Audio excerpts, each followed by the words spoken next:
Hey guys. This is what if Naruto was one of the 9 great lords of Hueco Mundo. Once the 9 of them were considered gods, 9 great lords of Hueco Mundo. Then they vanished without a trace.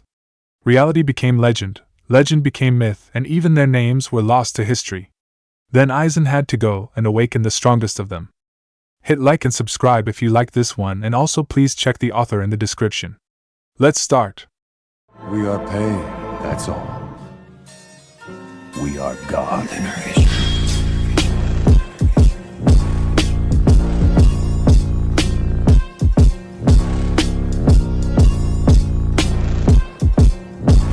Chapter 1 Prologue. Who am I? Where do I come from? What am I? Where do I belong? These are questions which I asked myself at first, when I awoke in this accursed land. I don't know who I am, or where I originally come from. I don't know what I am, and as far as I know I belong nowhere. I have no name, none that I remember.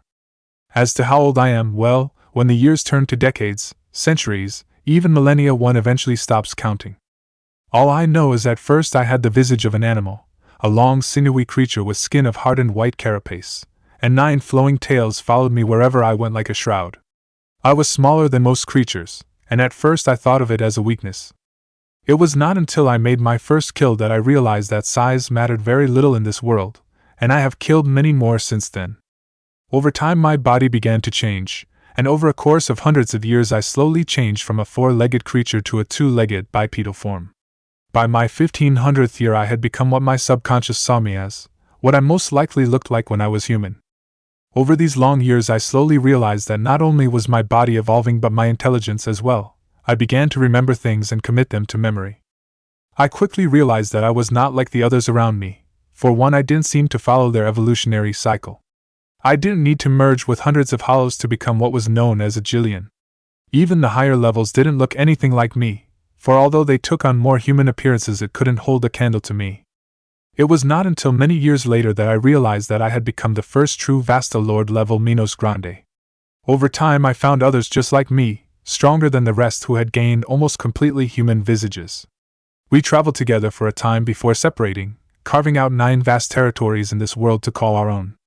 We would go down in legend and lore as the 9 lords of Hueco Mundo. The first 9 hollow to be truly called Vasta Lord.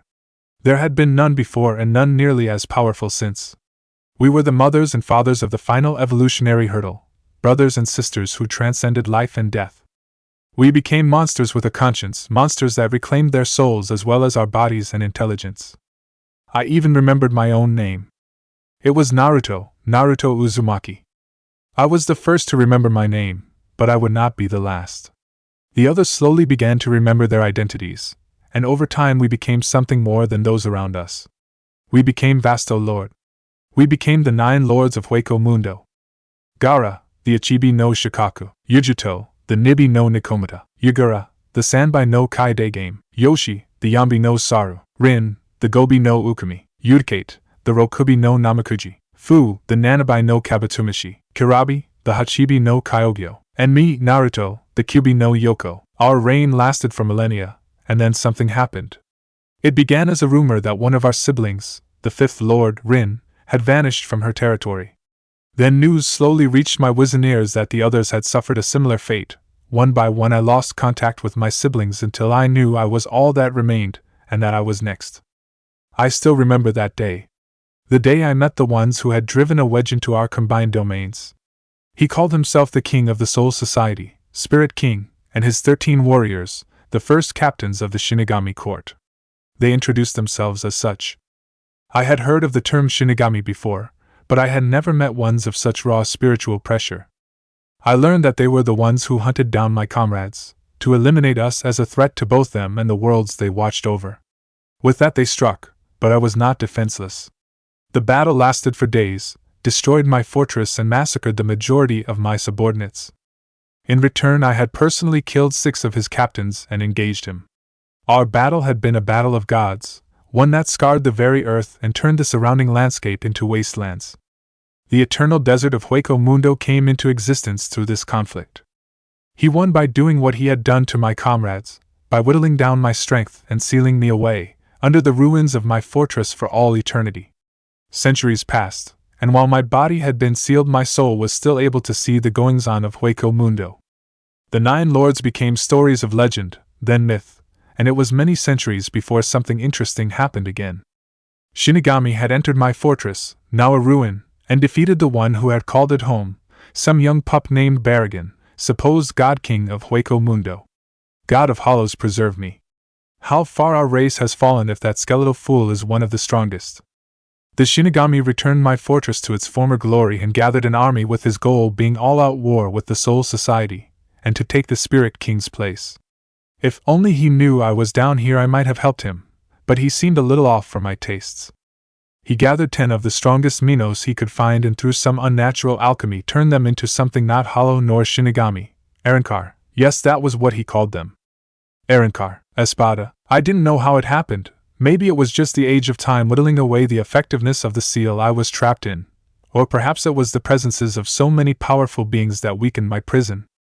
All I know is that over time I felt my coffin getting weaker and weaker, until it was weak enough for me to tweak it, push the barrier back and forth until hairline cracks began to form. It would only take a single burst of my spiritual pressure to blow the top off, and I would be free. I waited until I felt the presences above me begin to disappear. I may have been considered the more powerful of the first Vasto Lord, but so many years of captivity had weakened me to the point where I would not have been able to defeat everyone skulking about my fortress. So I slept. I had waited for a couple of 1,000 years, what was another 100? I wasn't sure how long I slept for, maybe a few hours or a few years. I didn't really keep count. But I was jarred awake by a great explosion of spiritual pressure, then another and another. It must have been impressive if it awoke someone like me.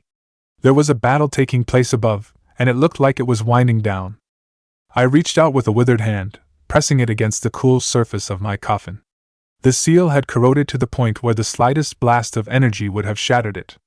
I spoke, voice croaking and raspy after so many years of disuse. Well, might as well say hi. I released a small amount of several thousand years of pent-up spiritual pressure.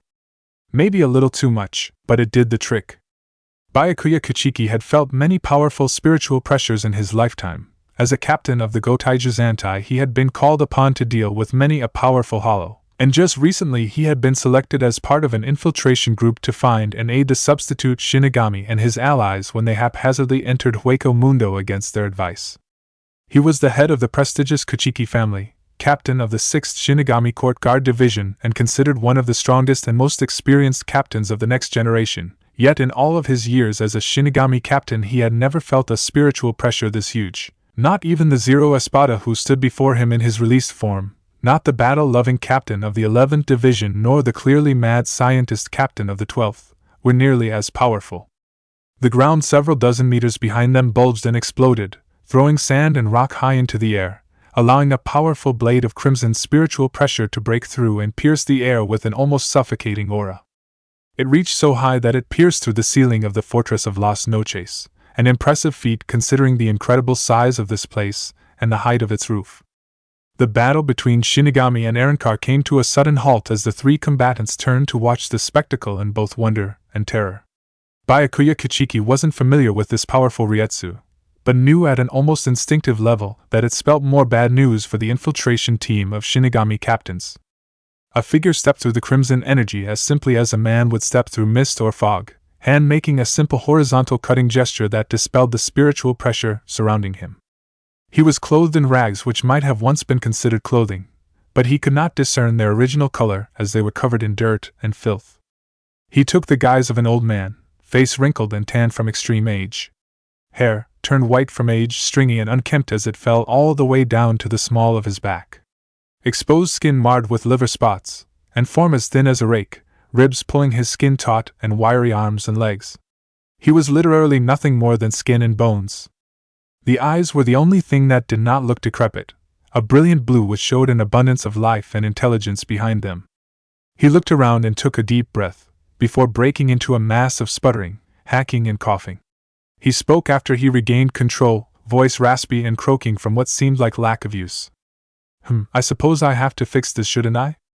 He didn't wait for anyone to answer as a dense spiritual pressure surrounded him, crimson and bubbling, so strong that anyone not captain level on the Richter scale would have fallen to their knees or collapsed into unconsciousness, even death. Byakuya looked on with a wide-eyed fascination as this being transformed before them. His wrinkled and liver-spotted skin became smoother and took on a more healthy tan.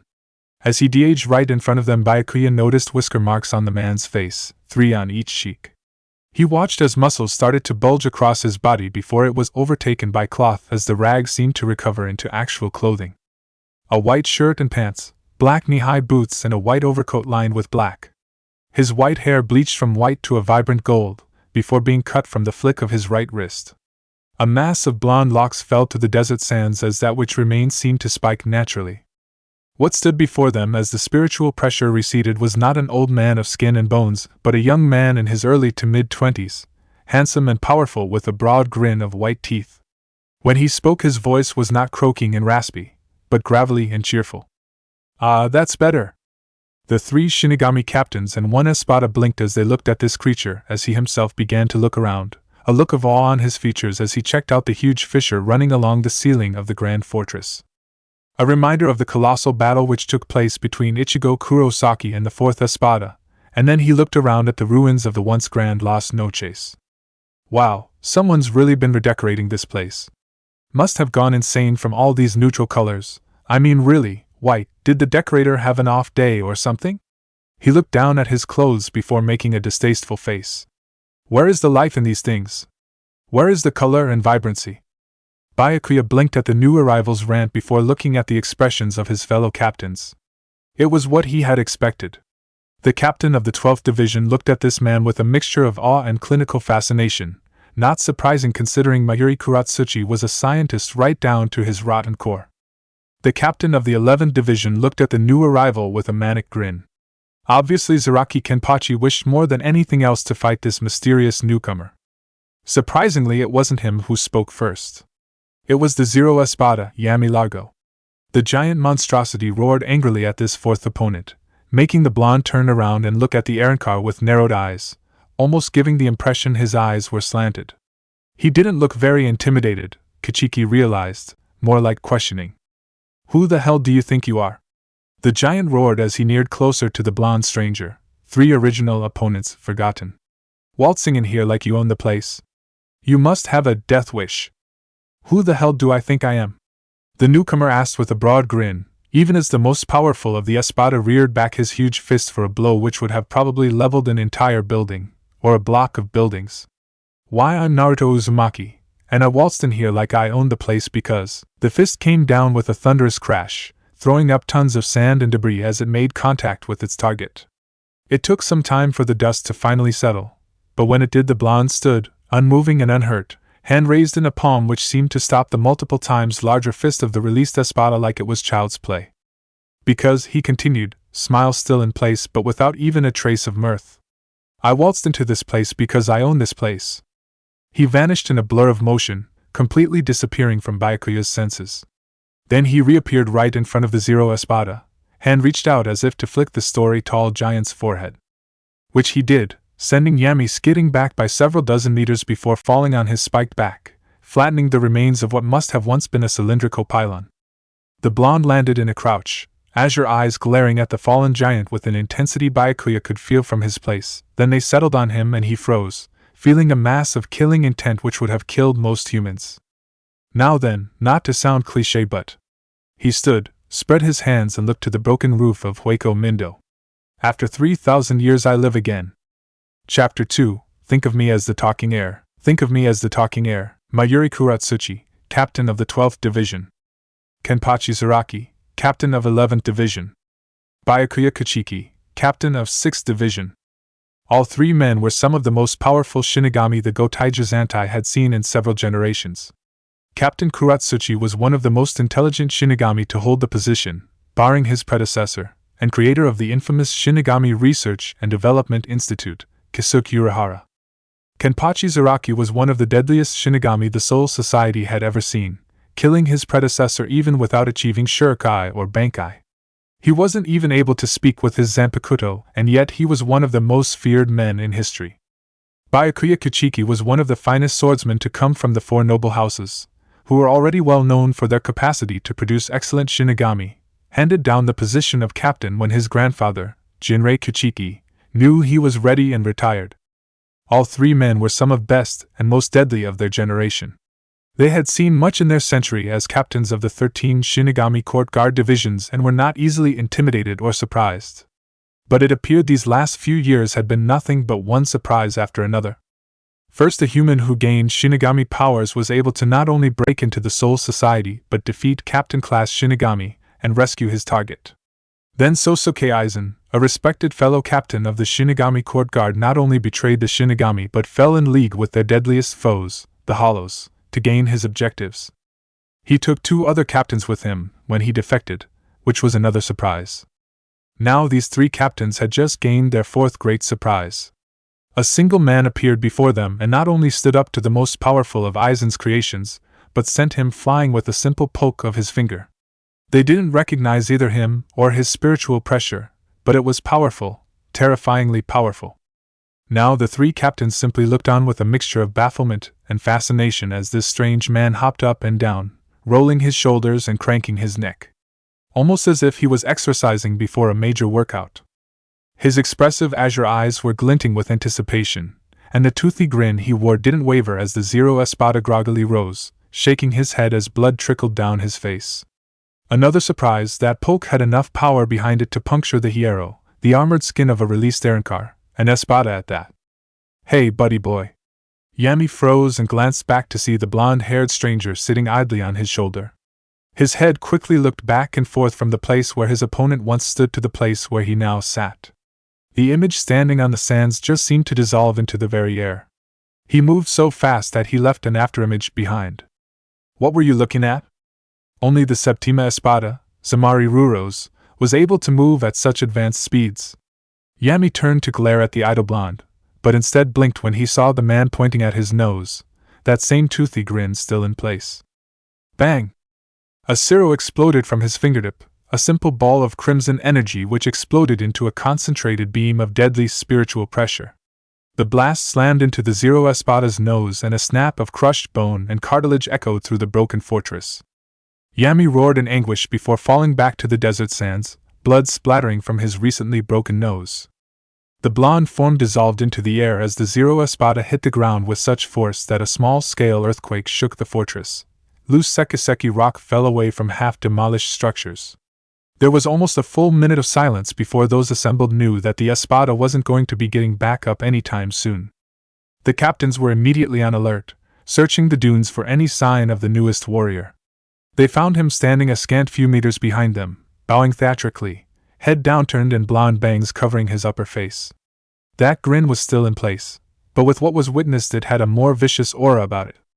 "Who are you?" Kuchiki asked, outwardly unimpressed by the display even as his hand slowly strayed for the unsheathed hilt of his Zanpakuto. "It doesn't matter." The blonde straightened, looking at each man in turn before a smirk crossed his whiskered features. "You 3 can just think of me as the Talking Heir." "The Talking Heir?" Kenpachi scoffed at the notion, pointing his ragged sword at the newcomer. "What kind of name is that? If you're the Talking Heir, then do us all a favor, stop talking." "Oh, scary," the blonde's voice was full of sarcasm before gaining a trace of anger. "It seems that not much has changed after 3,000 years. You Shinigami have always had no manners. Even with the first generation it was always the superior attitude and cocky cannot be beaten belief that really pissed me off."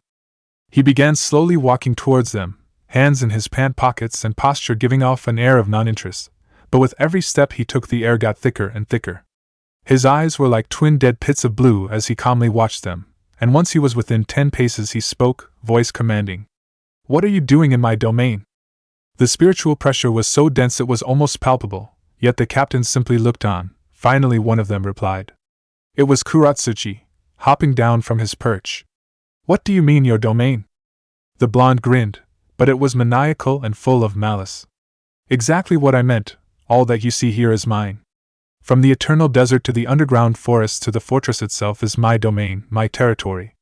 This is a sanctuary for the lost. Shinigami have no authority, and no right to be here." Kenpachi snarled. "Who the hell are you?"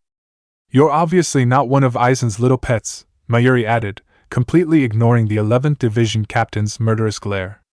The blonde grinned as he brought up his right hand, thumb pointing at his face. "Who am I? Let me tell you a story.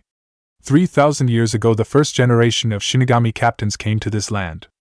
They pillaged, destroyed, and purified, but of the numerous thousands of lost souls, there were 9 who had the power to match them, and best them, the 9 lords of Hueco Mundo. The Shinigami knew that if these 9 vasto lord gathered, then they had no chance of victory, so they picked them off one by one, unable to kill us but seal us. Mayuri scoffed, catching his fellow captain's attention. Are you having a laugh? The 9 lords are a myth, a bedtime story parents tell annoying brats to make them eat their food and go to bed. 9 lords, don't make me laugh, boy. Boy. The blonde looked up at Mayuri, and the density of the spiritual pressure became visible as a mass of bubbling crimson. You have the audacity to call me a boy? Do not test me, a young pup. I and my siblings had achieved the ultimate evolution before your great-grandfather was a twinkle in your great-great-grandmother's eye. Byakuya felt a chill run down his spine at the words. He had also heard of the story of the 9 Hollow Lords. According to legend, they were the mothers and fathers of Minos Grande, the first to reach such heights of power and savagery. Mayuri looked like he was about to gag, drawing his form back as if he had tasted something foul. I and my siblings, unable to kill us but seal us. Are you saying, Byakuya began, noticing that the 12th Division captain began to take in shaky breaths, that you are one of the 9 lords of Hueco Mundo? The man grinned at him, a toothy, predatory grin. So there is a brain amongst you 3. Which one are you? Byakuya asked, hand now on his Zanpakuto. You cannot be the 2nd, 5th, or 7th lord. They were all female hollows if I remember the tale. Ah yes, Naruto spun around, hands outstretched, wicked grin still in place. Yuto-chan, whose beauty was only matched by the sharpness of her claws. Rin-chan, how gorgeous she was when she howled at the moon. She was always at her best on those full moon nights. Fu-chan, whose voice was as haunting as it was stunning. Yuto the Crimson Claw, Rin of the Bloody Moon, and Fu of the Ruby Wings, Mayuri muttered, only to hear a smash of laughter from the supposed lord. I can see the Soul Society has vilified even those 3 maidens. I suppose victory really is written by the victors, eh? He stopped spinning and bowed majestically. My name is Naruto Uzumaki, and I am the 9th lord. Their expressions were hilarious. Byakuya's eyes widened until they were the size of saucers. Mayuri was completely silent, though he looked like he had swallowed something sour. The most interesting was from Kenpachi, who didn't seem worried in the slightest. If anything, he looked disappointed. Oh, I suppose that means you're the weakest, huh? A smile spread across the bowing blonde's face as he raised his head and straightened his posture. You obviously don't know our story, do you? Let me educate you, son. It's not the number 1 lord who is the strongest. The number of strength goes from 1 to 9, not 9 to 1. His form once again dissolved into the air, and Kenpachi felt hot breath against the shell of his ear. So by that logic, that makes me the strongest. The combat captain spun around, lashing out with his sword in a horizontal swing only to hit nothing but air. Naruto was standing, calm and serene, watching as the tip of the jagged blade passed mere millimeters away from the bridge of his nose. In a blur, he was within Zaraki's defenses, and with a face which showed no emotion hit his opponent with a simple palm thrust to the chest. It was enough to send the 11th Division captain flying through the air, impacting against a dune with enough force to kick up a mass of sand. Naruto felt a sudden shift in the air, and bringing up his right hand caught the blade of another Zanpakuto, this one belonging to Kachiki, who had decided to perform one of his signature Shunpa combinations. The blonde grinned as he looked up at the 6th Division captain. Senka, huh? Uzumaki tilted his head, grin not leaving. A special Shunpa technique where one moves to their opponent's back, aiming for the Seketsu and Hakusui points, and sealing an opponent's spiritual pressure with a single stroke. It is so fast that most victims aren't aware whether they've been stabbed in the front or the back, right? How do you know this? I fought an opponent who utilized that same technique. Naruto's grin became vicious. It cost him dearly when he tried to use it against me a second time.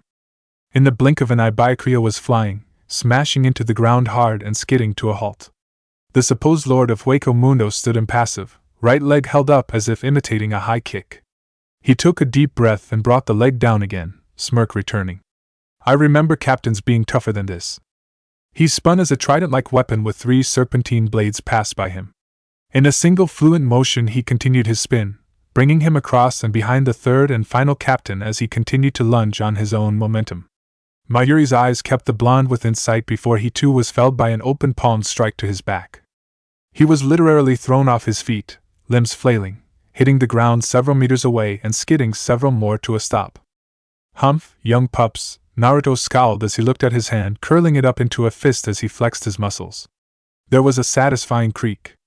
The Kuchiki had some finesse, but the other two lacked any tact.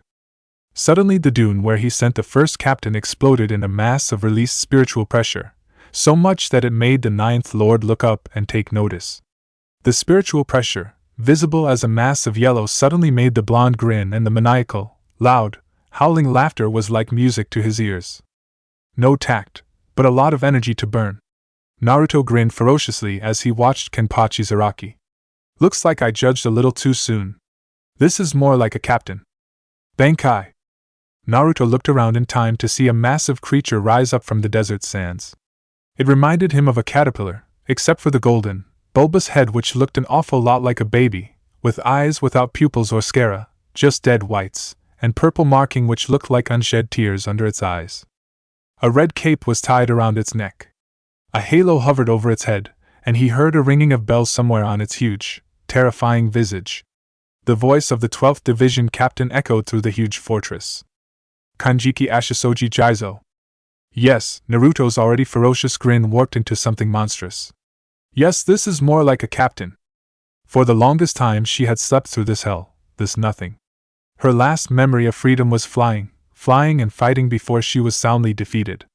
The woman scoffed at the word defeat, for her enemies had won by sheer force of numbers. One-on-one she could have taken any one of them, but three of them decided to fight her at once. The last thing she remembered of freedom was lying on the sand, beaten, bloodied, and broken. The taste of copper was overwhelming in her mouth, her long hair cut free from its bindings, covering her face and the ground around her head like a messy halo. She wasn't able to lift her hand to defend herself. She had been spent and defenseless as their leader. The strongest of them all had muttered the incantation, binding her to this confined space deep beneath the endless dunes she loved to run through. For the longest time she had tried to escape from this prison through sheer force. She would punch and kick and scream for long spans of time until her throat was raw and her muscles protested even the slightest movement. She would wait until her strength returned before beginning the whole cycle over and over again. The most heart-wrenching memory, though, was how close she had come to making it to her strongest sibling's fortress, just out of his sight. If she had made it to within his gaze, he would have come out and rescued her.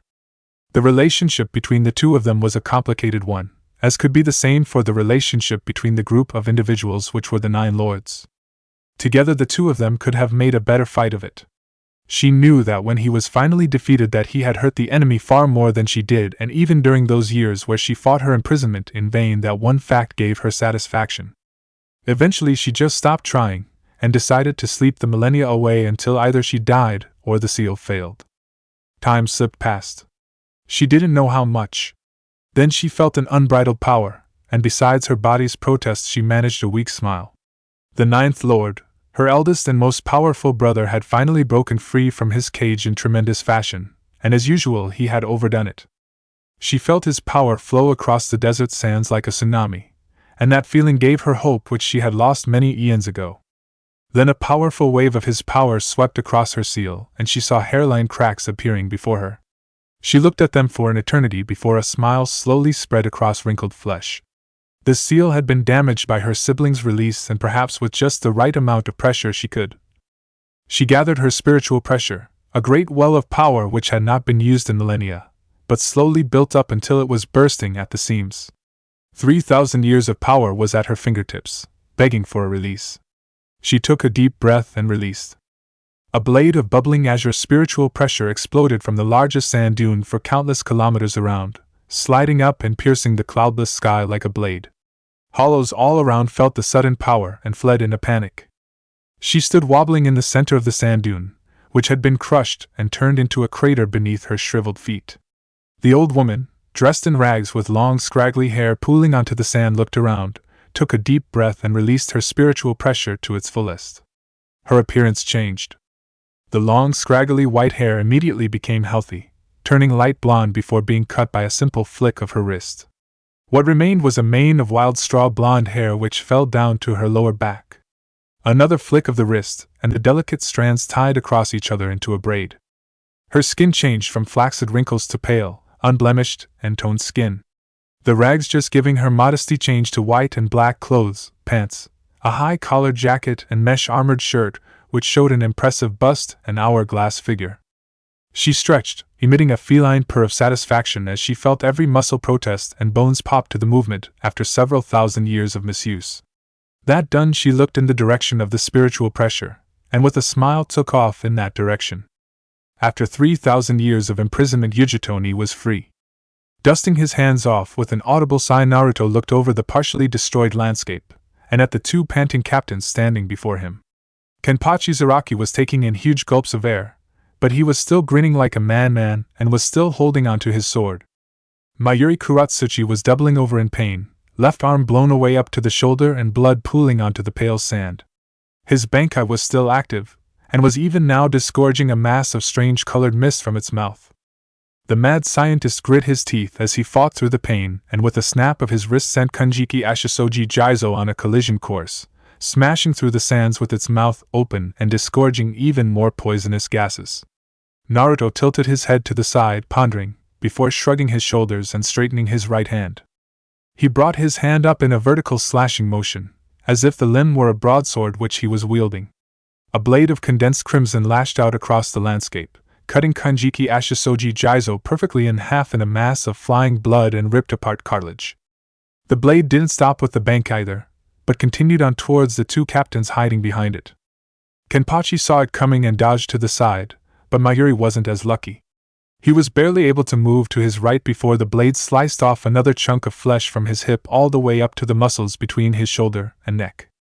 The mad captain screamed in agony, before leveling a hated glare at the Vasto Lord who so effortlessly ripped through his bankai. "Damn you," he growled through gnashing teeth. "Curse you, you insect! Do you really think this is the end of me? Do you truly believe you have won? If I'm an insect," a voice from behind him spoke, causing the mad captain to freeze, eyes widening as the form before them just disintegrated into dust. "Then I would guess I'm a spider, and you're a delicate little fly caught in my web." He spun around just in time for a straightened hand to pierce through his chest and exit his back in a shower of blood. He was just able to see the blonde-haired Vasto Lord grin victoriously at him before he blacked out.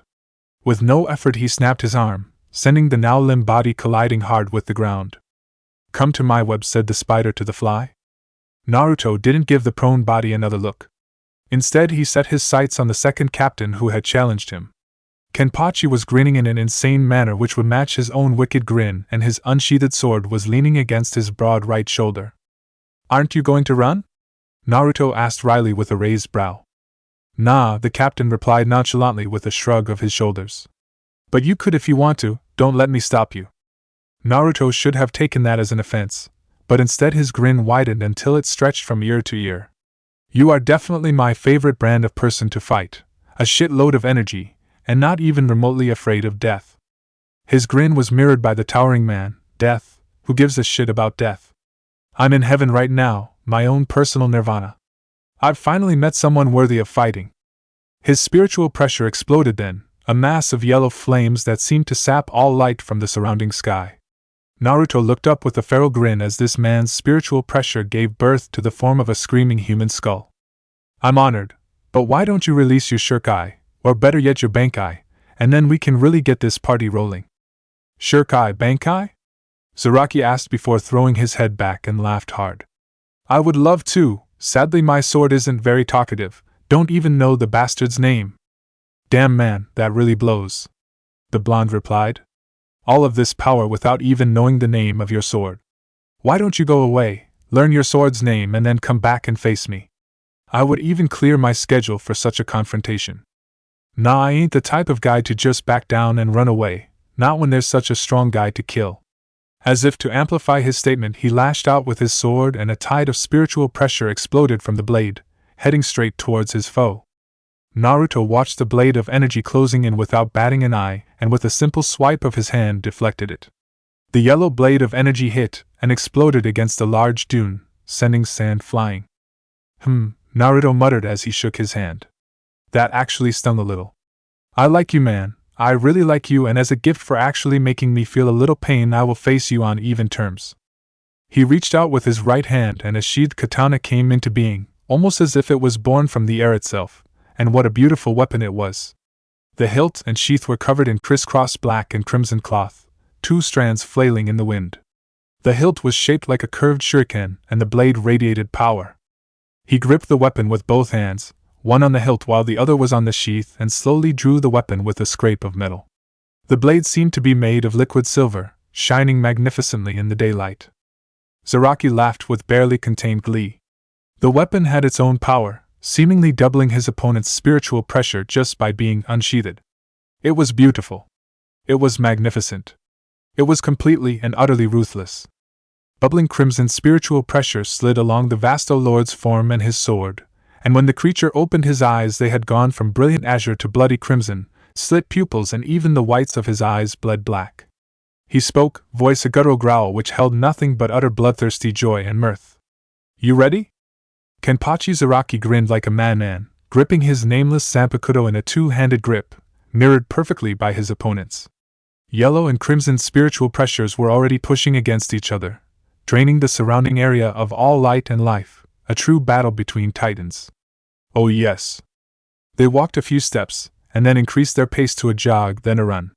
In perfect synchrony the two old combatants raised their swords above their heads, ready for downward strokes. Feral grins mirrored on their faces and immortalized in their memories. Then they were upon each other, and in a flash both swords came crashing down. The release of spiritual pressure from the combined strikes was enormous, an explosion which flattened dunes and destroyed surrounding structure. The yellow and crimson spiritual pressures mixed and merged in a beautiful cacophony of unbridled destruction. When the dust cleared the land for 100 meters in every direction had turned into a colossal crater with the two combatants in the center. Their backs were to each other, easily 3 to 4 steps apart, grins still held on each of their faces, hands still gripping their katana in basic kendo stances. Seconds passed before the victor was shown.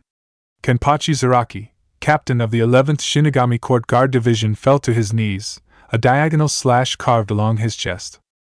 Blood dribbled down the corners of his mouth, but his grin held. Beaten, huh? The blonde didn't answer for the longest time. Yeah. But not dead. I don't want you to die, Naruto replied as he turned around, relaxing his stance and removing the blood from his sword with a simple flick of his wrist. The crimson liquid spattered against the flattened sand. I want you to leave this place and get stronger, learn Shurikai, learn bankai, come back here and face me again. Zaraki laughed, spitting out a large gob of blood. I look forward to it. He fell face first onto the sand. Naruto looked down at his fallen opponent, and grinned. Yeah, me too. He walked, leaving his fallen foe behind, scaling the small hills of the crater in a matter of moments. Once he was on flat land again, he looked around, searching for his next target. That was 2 captains down, but where was the third? His blow couldn't have been that serious. Bankai. Ah, there he was. Darkness fell and blades slid from said darkness, as if they were piercing the surface of a still pond. He could make out the ripples as they expanded and merged. The blades which rose to the infinite black reminded him of an honor guard, or a funeral procession. He turned to lock eyes with the Kachiki, who held his now bladeless hilt in front of his chest in a military-like salute. Senbunzakura Kageyoshi. Bankai. Naruto let the word leave his tongue, savoring the power it held, before allowing a grin to once again form. Bankai, yes, definitely the bankai of a Kachiki. This is more like it. He fell into a stance, sword held in one hand while the sheath formed on his other, held in a backwards grip. Naruto watched with rising respect as millions of cherry blossoms seemed to form from the air itself, all coming together in a single huge, writhing mass, a stunning and nostalgic sight, reminding him of images of a beautiful girl with pink hair and dazzling green eyes. Yes, such a beautiful sight. It had been a while. 3,000 years had indeed passed since he felt this presence, this aura, this power. It had been even longer since he had felt this suffocating layer of spiritual pressure descend on not just him but the whole of the domain. Heck, he would be surprised if the shockwaves of his release hadn't been felt at the other side of Hueco Mundo. Yes, it had been a while. Then he had felt another familiar presence, breaking free soon after the shockwaves of the first had died down. He felt her power next, and knew that their long imprisonment was coming to an abrupt end. Like a row of dominoes falling one after the other, a true chain reaction on a large scale. He knew his time had come the moment he saw a crack appear on his seal, right before his eyes, as if he was watching a pane of glass slowly cave in under the pressure. With a single aged hand he pressed against it and released. A golden pillar of spiritual pressure shattered the shell-shocked seal, and he rose from his sarcophagus. The sand answered his subconscious command, immediately swirling around him like a tornado of minuscule particles. His long white hair became dark red, skin tightened and firmed, limbs regained old muscles long lost to misuse and decay. Basic clothes covered his once rag-covered form, a simple white shirt, scarf and pants all flowing with the gale force winds. He reached out with his spiritual pressure, feeling a total of 6 additional presences.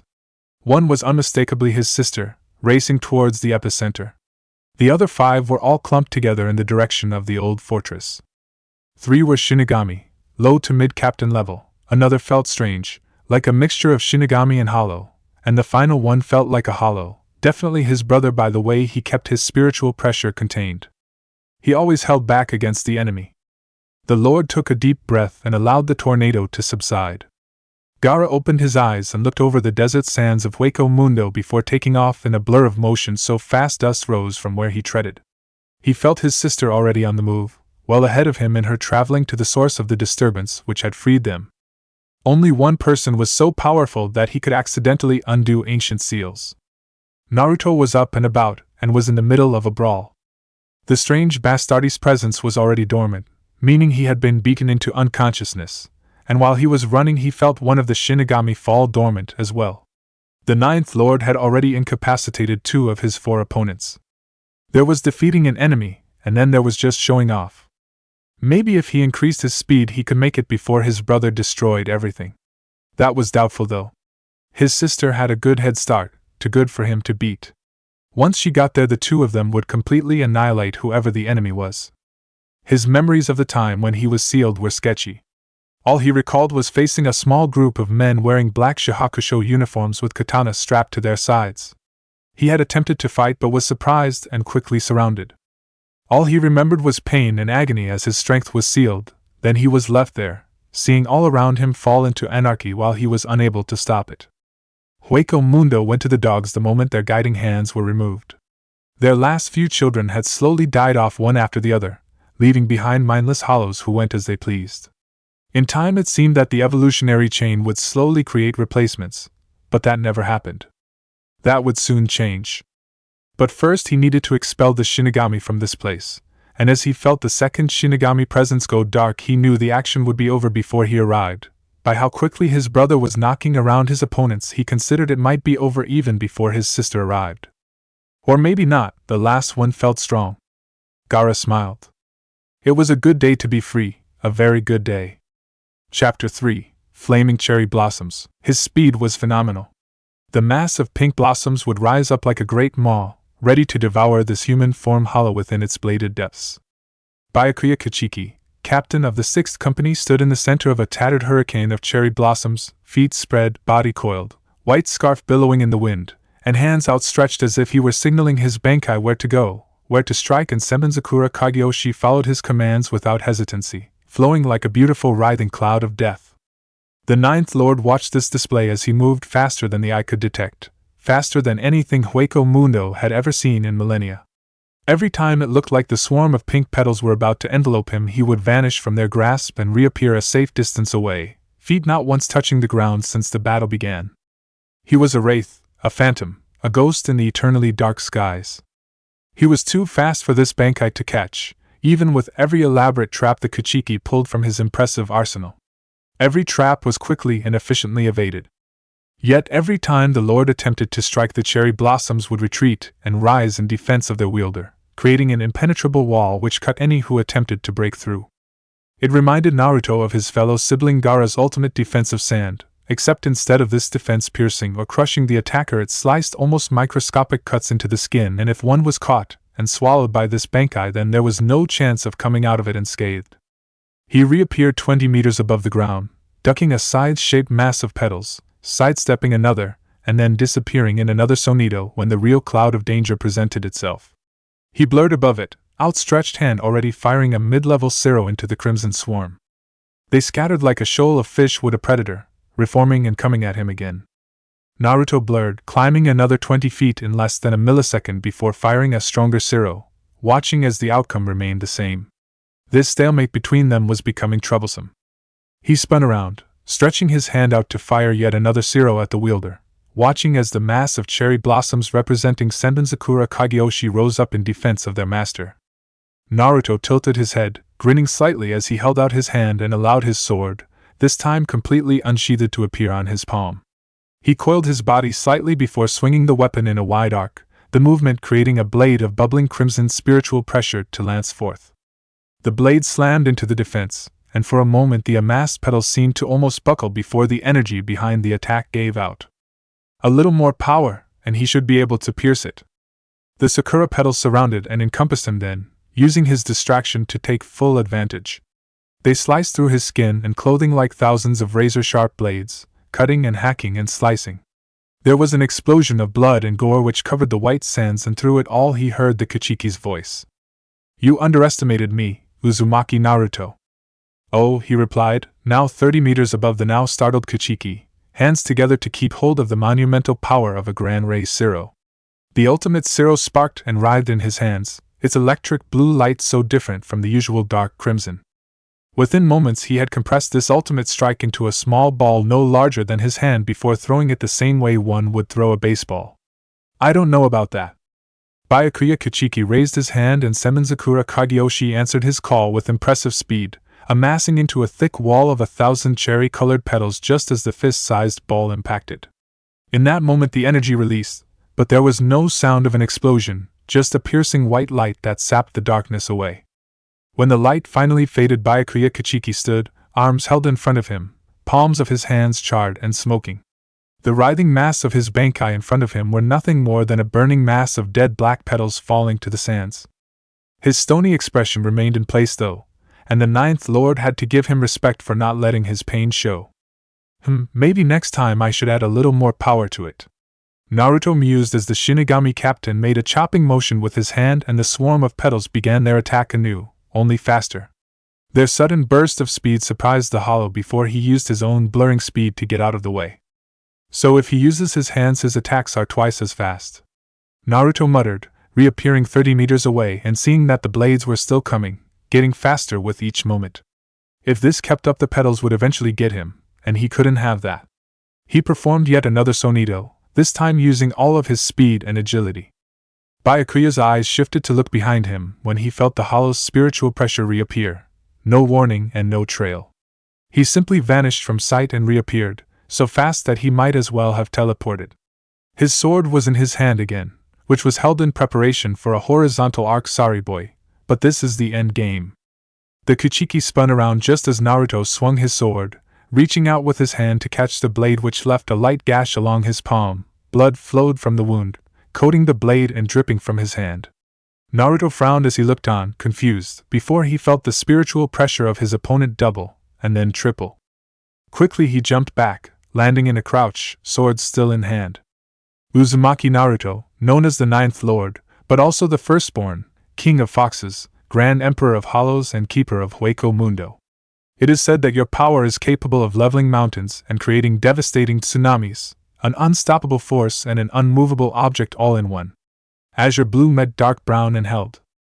I can see that the stories are true if you are capable of fighting me even when my bankai is released, but that ends here. Once again the thousands upon thousands of pink petals rose up, but this time not in defense of their master and not to attack him. Instead they collided together, forming a huge dome around the two combatants before disintegrating and reforming all around them into a truly awe-inspiring sight, one that Naruto knew he would never forget until his dying breath.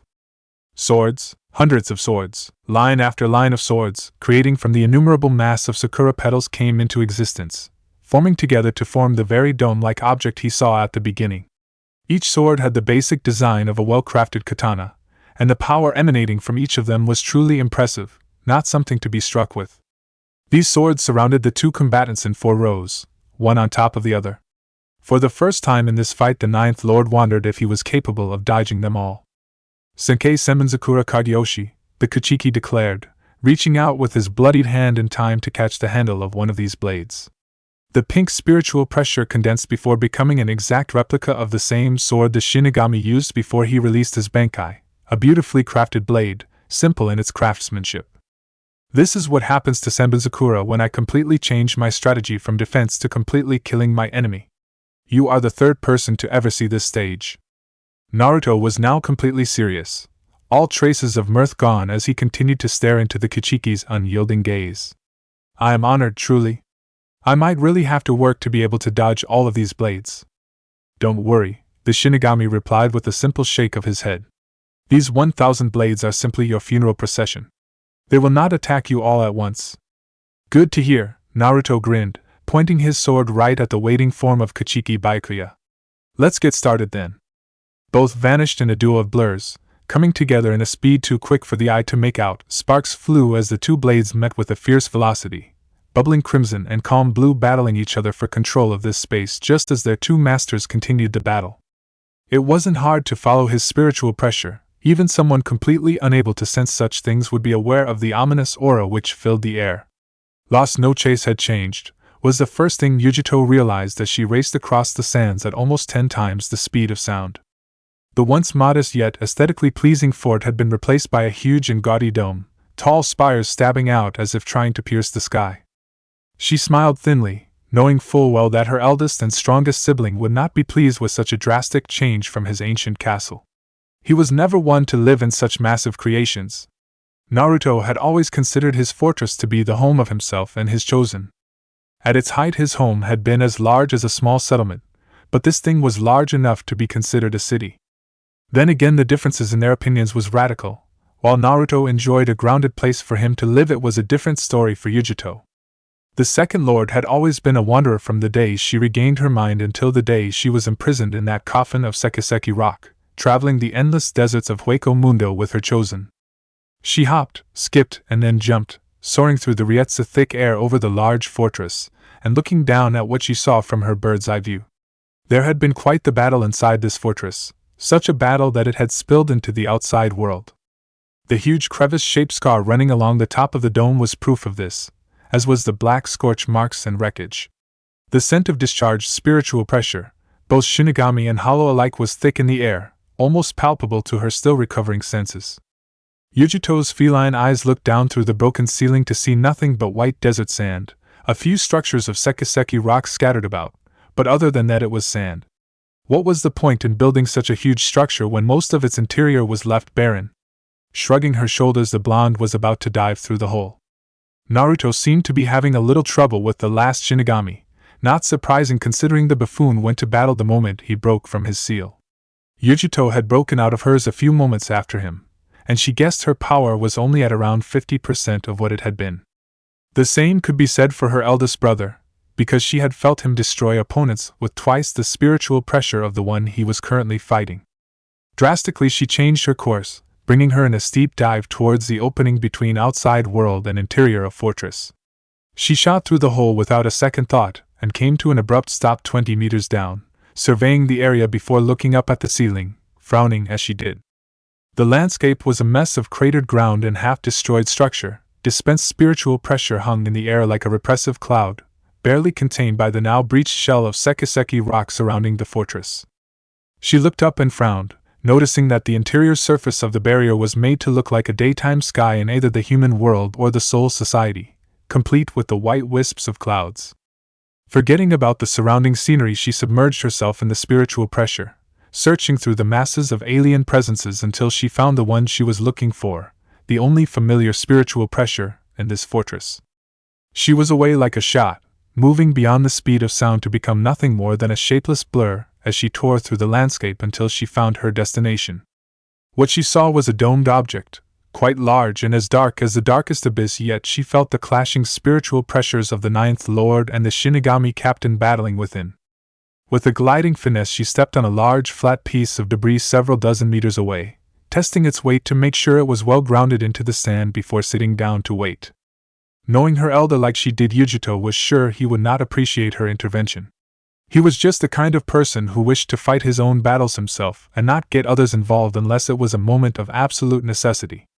So she sat down and waited, leaning back to lie on the flat slab and enjoyed the small things about being free. The cool, crisp wind was a welcome comfort to the many millennia of stale air, softly caressing her face and blowing through her long straw-blonde hair. She missed this feeling, the touch of the wind. Naruto brought his blade down with such force that it sliced straight through the Ryutsu-made blade of the Shinigami captain, the weapon disintegrating in shards of pink light. Byakuya was forced to flash away from his opponent, raising his hand to allow yet another sword to soar into his waiting fist. A flick of his wrist and 4 more fell with blurring speed. 3 missed the blonde-haired Vasto Lord, but the 4th hit its mark, missing his leg but impaling into his right foot. The hollow ground his teeth, yet pulled the blade out and threw it away with swiftness. Byakuya had to admit he was impressed by the hollow's pain threshold, especially with his bankai in this advanced stage. Senbonzakura Kagyoshi not only turned his spiritual pressure into blades but also increased their potential power significantly. Anyone less would have lost a foot. But he was wearing the Lord down, managing to hit him with blade after blade of spiritual pressure. Most of the wounds were superficial, deep cuts and stabs to non-vital areas, but he was definitely wearing the hollow down. Another Shunpa brought him face to face with the Hollow Lord, and just as the 2 blades met, Byakuya brought his free hand up, catching the falling blade with ease and plunging it into the hollow's leg. Naruto hissed in pain, finally falling to a knee, but was still fast enough to bring his sword up to block Kichiki's swing.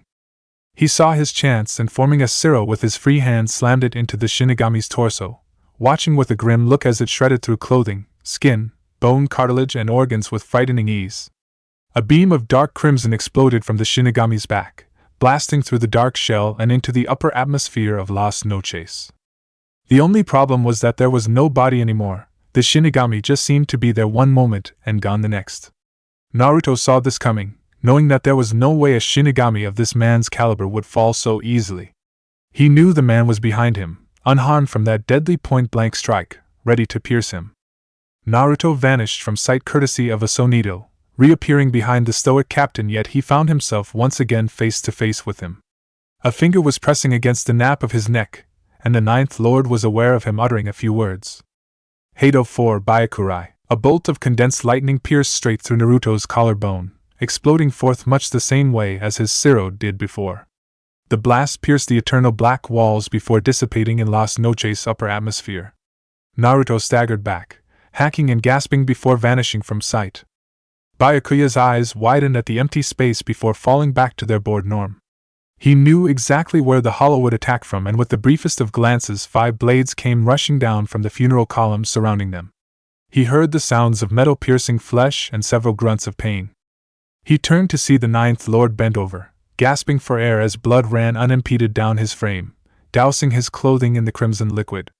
Each of the 5 blades had hit their mark with armor-piercing force. The first went right into his shoulder blade, biting deeply enough to break through the bone and into his body. Another in his back, another piercing straight through his left leg, another into his right foot down to the hilt, and finally the 5th blade through his abdomen, at an angle, exiting above his tailbone. "I am amazed that you can still stand. Most would be dead from those wounds," Byakuya stated in his same stoic tone, raising his hand to allow a 6th blade to soar into it. He leveled the weapon, bladed tip against Naruto's throat. "This is the end. You have indeed proved yourself as a lord of Hueco Mundo. Go to your grave knowing that." He stopped short when he heard it, beginning as a croak from the hollow's throat. It slowly morphed into a chuckle, then a laugh, then a howl of laughter. Blood spattered from his mouth, yet he did not seem to care. He rose up, his crimson life fluid dyeing the sand at his feet red with blood. "I'm disappointed in myself," Naruto stated as he finally calmed down. "I honestly thought I could go longer than this, but I suppose I don't have a choice. I'll give you a parting gift, Shinigami, but be mindful of my warning." The whisker-like scars on his cheeks became dark and ominous, looking more like crevices. His canines elongated into full fangs, glistening and sharper than a razor. His fingernails snapped and elongated into wickedly sharp claws. It was his eyes that caught Byakuya's attention. When he opened his eyes, they weren't the azure blue he had become accustomed to. They became vulpine, scarum morphing to the color of blood. Pupils becoming sharp sickles and black, seemingly bleeding into the whites of his eyes. Only the Spirit King has seen this form and lived. His voice was a guttural snarl, beyond human or hollow, and the spiritual pressure became visible as a cloak of bubbling crimson. Rip the world asunder. First there was the power, permeating the very air. Doubling, tripling, quadrupling. Yuto smiled as nostalgia hit her, and breathed it in as if it were much-needed oxygen. How long had it been since she felt this? How long since she felt this unbridled strength? This hidden power whose reserves were deeper than the deepest oceans? This hidden power whose reserves were higher than the highest mountains? This hidden power which would make even a god stand up and take notice. How long has it been since you last released your true form? She asked, knowing no one would be there to hear her but saying it just the same. She took another deep breath and released a sigh of contentment, leaning back and allowing her hands to take her weight. How long since you looked up to the heavens themselves and roared your defiance? The dome of blackness, which held her eldest brother and his Shinigami adversary, rippled as if it were the surface of a still lake, then cracks began to form along its frame, small at first but quickly growing longer and thicker like a pane of glass whose stress level was surpassed. The explosion which followed was magnificent. The dome of spiritual pressure blew apart, sending rapidly dissipating shards and debris of spiritual pressure in every direction. Yuto moved fluently, almost naturally, performed a back flip and crouching behind the flattened slab of sekiseki as the missiles of debris soared and zipped past her. One large piece, growing smaller with every moment, vanishing like sand thrown into the air, slammed against the exact spot where she sat but a moment ago and continued its journey a bare half-meter over her head. Smiling with glee, she looked over her protective barrier in a small hope to see him, the true him. The white smoke obscured all view, but it was quickly blown away to show a huge crater where the battle had been played out. Yuto hopped, skipped, and then jumped high, landing in a graceful motion right at the edge of the crater, no, more like a ravine. She saw but a glimpse of his true form. 9 long, sinewy tails flailed in the wind before disintegrating the very same way as the destroyed remnants of the Shinigami bankai had vanished but a scant few moments before. The smoke gave way enough for her to see a lean muscular body encased in white carapace armor, which disintegrated much the same way as his 9 magnificent tails. The Shinigami lay on his side several meters away. His back was to her. His black shahakusho was torn and ragged and his zanpakuto was ripped from his grasp and was slowly regenerating to its sealed form several meters from the severely wounded death god's reach. He was still alive, Yuto noticed. Naruto, now fully back in his sealed state, minus his clothes, looked a little sheepish as his eyes fell upon the fallen Shinigami. Yuto noticed that he had completely regenerated everything on his exceptional frame, from his leanly muscled shoulders and strong arms to his six-pack stomach and strong legs. She quickly took a peek to his nether regions. Oh yes, everything was regenerated quite nicely. I guess I overdid it. He walked over to the unmoving Shinigami and lightly tapped him with his bare foot. You ain't dead, are you? She heard the Shinigami cough, spitting out a glob of blood before undoubtedly leveling a glare at the strongest hollow alive. Naruto didn't look nervous or scared by the glare, not in the slightest. If anything, he grinned. There you go. You're just chock full of piss and vinegar. What are you waiting for? The Shinigami asked in a severe, cold tone. You defeated me, so kill me. Naruto actually seemed to think about that. Nah, too easy. Instead, I'm just going to toss you back to where you belong with a message to your commander. I'm guessing it's that old bastard Yamamoto, right? How do you know him? He was a little fidgeting vice-captain of the king's court last time I saw him. Naruto replied, though his voice didn't contain a trace of nostalgia nor mirth. If anything, it was as cold as ice and twice as deadly. I have to find and beat the crap out of him. He hurt someone I deeply care for, see, and I can't allow him to just get by without one of her elder siblings giving him the beating of his life. Yuto was in complete agreement. If Naruto wasn't able to, then she would gladly take over that assignment. If she was not able to, she knew another 6 people who would gladly take the role. Naruto! His head snapped in her direction, and his shock was immediately replaced by a grin, a full genuine grin which made her blush. Yu-chan. You're up early. She was about to reply, but before she could muster any sort of retort, he flashed over to her, caught her and hugged her in a tight, fierce embrace. The movement was so sudden and unexpected that she lost her footing, about to fall to the ground with him clinging to her, but he moved quicker, spinning around in midair so he would hit the ground and she would land softly on him. They both landed with a small pillow of sand. You're a real sight for sore eyes, he said, kissing her a quick peck on the cheek and then wrapping her in a tighter embrace. I missed you, kitten. Her rebuke died in her throat, indignant expression replaced by a soft, tender smile as she wrapped her arms around him and leaned her head against his chest, listening to his steady, rhythmic heartbeat. It had always had a calming effect on her, ever since he found her alone and half dead in the desert, a sign that they were above and beyond the hollows which they evolved from. I miss you to Kit. They were like that for a while, both happy with nothing more than being in each other's company after so many millennia alone, both lost in the moment and happy to remain lost. Then it all ended. Are you the only one up? An explosion, followed by a pillar of sand, answered the question for her. Yuto looked up with narrowing eyes and a frown, while Naruto leaned back with a quizzical expression which slowly morphed into a full-blown grin. Gaara appeared in the center of the tornado as it dispersed and dissipated, looking down at the two of them with a quizzically raised brow. Interrupt something, did I? Yuto saw through his question a few moments sooner than Naruto, and gave a mischievous, sexy smirk. Why yes, as a matter of fact. So if you would push off for a few moments we'll get all of this pent-up tension out of the way. Naruto didn't get it for a moment, and then he looked down to see that he was still naked. Ah, I see. Give me a moment.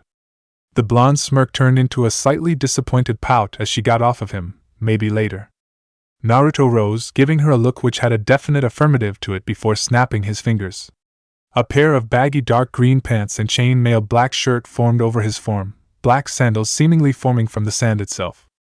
A long trench coat of eternal black was next to form, with black flames licking the hem and cuffs in a mass of reds, oranges and yellows. The blonde smirked as he looked it over, thoroughly more satisfied with his new choice of attire than the dreary white and black he had made spur of the moment before. Much better, Naruto whooped as he cracked his neck muscles. If anyone wants to change their colors, now would be the best time. Yuto was the first to change. She did nothing with her clothes physically. The baggy pants, chain-mail shirt and thick bomber jacket remained the same, but the color changed from whites and blacks to a deep dark azure with black trim. The chain-mail became a chrome shade of gray and her sandals' knee-high black boots took on a shade of shimmering black, completing her look. Gaara didn't even move as his clothes changed color. The white and black buttoned shirt, pants and boots changing color to a dark maroon with navy blue and faded green trim. His boots became the same shade of black as polished leather. A huge tan gourd, his own personal choice of weapon, appeared on his back, held in place by straps and satchels. Sand rose from the sand, flowing into the container until it was full, then a cork materialized from the air and plugged the gourd shut. Naruto grinned. Yuto grinned. Even Gaara allowed a small smile to grace his features. Ready to go to war? Naruto asked. Definitely, Yuto agreed. I could use some exercise, Gaara allowed. There was a snarl, followed by the sound of a huge fist hitting the earth. All three lords turned to see the giant of Asiro Espada, slowly rising to his feet, regaining his senses at long last. Naruto scowled at the creature, before turning back to Gaara. Sorry for asking this, but could you deal with him? The first lord looked at him for a moment before shrugging and taking a step forward. The cork of his gourd popped open and sand spilled out, mingling with the white grains at his feet. I suppose I can. That's the old emperor of the eternal sands I know. What about you two? Don't worry about us, Naruto grinned, even as a small explosion of kicked-up dust and sand made the arrival of a newcomer all the more abundantly clear. We have a substitute. The dust and sand settled quickly, dissipating to show the wrinkled features of their newest awakened. Hair the color of dried blood and a beard, all shaggy and unkempt, was the first thing they noticed. His body was contained in a long-sleeved dark purple shirt and baggy pants of the same color. He also wore what looked like armor, a glistening black breastplate and gauntlets. Rashi, Naruto greeted with a vicious grin. You're up earlier than I thought, old man. Rashi, fourth lord, grinned back. Just as vicious, just as brutal. Couldn't have you young upstarts having all the fun, could I? I suppose not, Naruto replied before turning around as if to look at absolutely nothing. Someone's been messing with the Garganta. With lightning quickness his right hand seemed to pierce through the very air itself and twist sharply in a clockwise motion of a full 90 degrees. There was a moment of silence, and then the gateway between Hueco Mundo and the human world opened. An outline in the air beside Naruto, appearing as a black mouth with molar teeth, opened up beside him, easily big enough for all four of the lords to walk through with room for their personal space. Naruto nodded to himself before turning to Gaara. You can handle him, right? The first lord gave him a withering glare. Alright then, try and finish him off quickly. Naruto grinned viciously. We'll try and leave a few survivors for you. Then they were gone. The ninth, fourth, and second lords stepped through the Garganta and continued on even as the gateway closed up behind them. Gaara eyed the space for a few moments before turning but full attention back to the most powerful of the Espada, who was now fully lucid and glaring down upon him with bloodshot eyes. Gaara sighed. The sand around him arose anew as a twisting, swirling tornado of will and power. His own spiritual pressure mingled and mixed with the very fabric of the sands all around him, and the First Lord took a deep breath as he savored every moment of his reconnection to the endless white sands of Hueco Mundo. Let's make this quick, shall we? It was a good day to be free. Chapter 4. Welcome to the Dance of Death. The giant roared a thunderous sound which shook the very landscape with its great power. Gaara had to admit that he was impressed that a hollow who had torn off his mask had gained so much strength.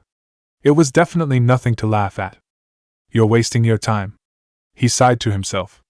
Once these sands are under my control, they can become as soft as a feather or as strong as steel. His body up to his waist was encased in sand, burying his legs and stopping him from moving any closer or farther away from him. His huge clawed hands had suffered a similar fate, encased in sand all the way up just past his elbows. Yami continued to struggle, but it was a wasted effort. There was nothing that could break through the sand when he put his full concentration into it. Only Naruto, Kurabi, and Fu had the raw power to do it. The mammoth Arankar opened his maw, small dark red ball of a zero forming on the tip of his tongue.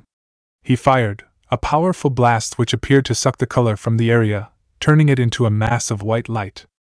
The resulting blast left a mushroom-shaped cloud forming in the exact place where Gaara had stood, rising higher and higher until it almost touched the scarred ceiling of the fortress. Take that, trash! No answer, not for a few seconds. It took several tense moments. Then the cloud cleared. The light returned to normal, leaving the blackened sand of Ground Zero laid out before him.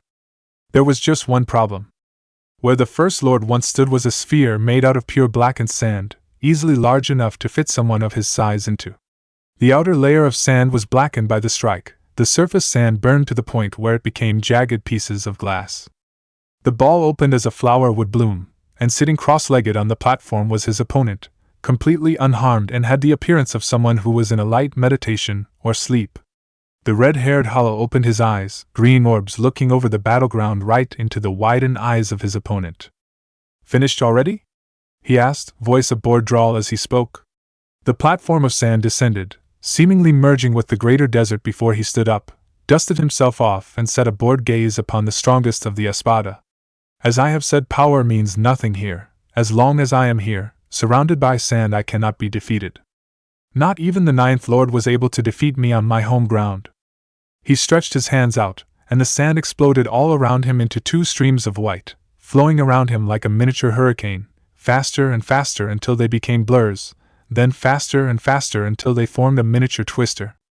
The sand streams dissipated, forming into a tornado of sand, ready to become a storm at the mental thought of its creator.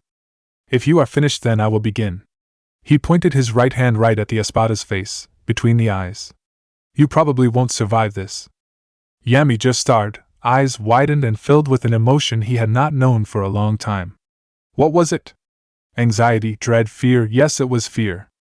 Something blurred across the wastes, appearing right in front of him and driving a two-footed dropkick into his chin, breaking his jaw and sending him falling to the ground with a monumental explosion of sand as his body came to a stop. The perpetrator was sent flying by the recoil, but used the momentum to curl up her body, performing a trio of flawless somersaults before straightening herself out to land perfectly on the ground, feet together and arms stretched either side of her. Gaara frowned at the newcomer, allowing his sand to fall away from the now unconscious enemy. He was mine. You were taking too long, the woman replied dryly as she stood up and brushed a lock of turquoise green hair from her face. You've missed them, he replied, crossing his arms across his chest and staring right at the unwelcome presence of his sister. Naruto, Yuto, and Rashi have already moved on. If you want to catch up with them, I would suggest you go now and leave my prey to me. The woman smirked. 3,000 years in a coffin has done nothing in removing the stick from your ass, brother. And 3,000 years haven't dulled your willpower in getting in the way of my duels, sister. He responded with a tired sigh. If you wish to catch up to them, I would suggest you do so now. How long ago was that? 5 minutes, he replied. She groaned in what could only be perceived as dismal disappointment. They're probably there by now. Then go before they kill everyone, Gaara replied, lowering his head, closing his eyes and frowning in annoyance. You can't have that one. He is my prey. All right, she hyped before turning around and opening a gargantua with a simple flick of her hand. It opened, and she frowned. It feels stiff. Someone forced it shut, Gaara explained. She always did this to him. Her childish exuberance to the point of borderline hyper always rubbed him the wrong way. Now please leave. Grumpy much, she muttered with a cheeky smile before stepping through the open portal. It closed slowly, and she turned around, bent over and gave him a little wave before it shut, leaving him alone once again with an unconscious opponent, again. Gaara sighed, walked a few steps towards a slab of rock, sat down, and watched his unconscious opponent with a hawk's gaze. He could wait, as long as no one got in the way. Again, Apache, Sunsum, Milarose, she muttered their names as she turned her attention back to her opponent, a young child with cold eyes and snow-white hair who wore the uniform of a captain. She looked down upon the smoking bodies of her 3 subordinates, unmoving where they fell far below, and she was unable to feel their ryetsu. You fought well. The young captain's eyes widened, showing his piercing crystal blue eyes as she undid all of the buttons of her shirt, showing the remnants of her hollow mask to the world, stretching from just below her nose to form a complete set of jaws, armor around her neck and extending down to her breasts to just keep her decency. She needed to end this battle quickly. She needed to gain revenge for her subordinates. Her focus now was to kill the one who had killed them, that old man who wore the mark of the first division of the Shinigami hierarchy. She had sensed other lives winking out across the field of battle, which was the fake Karakura town. The Shinigami had decimated all of the fraction Barragan Luzenbairn had taken with him into battle, and the second Espada was currently dueling a petite female Shinigami with shoulder-length black hair. The first Espada, Coyote Stark, seemed to be skirmishing with another 2 Shinigami wearing captain's jackets, one with long dark hair done up in a ponytail, and the other with long white hair. Both had dual swords. Neither of her superiors' numbers had activated their resurrection, but she would have to.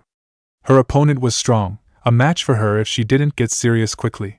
She may be one of the strongest, but she had no qualms with admitting that she was the weakest Espada in attendance.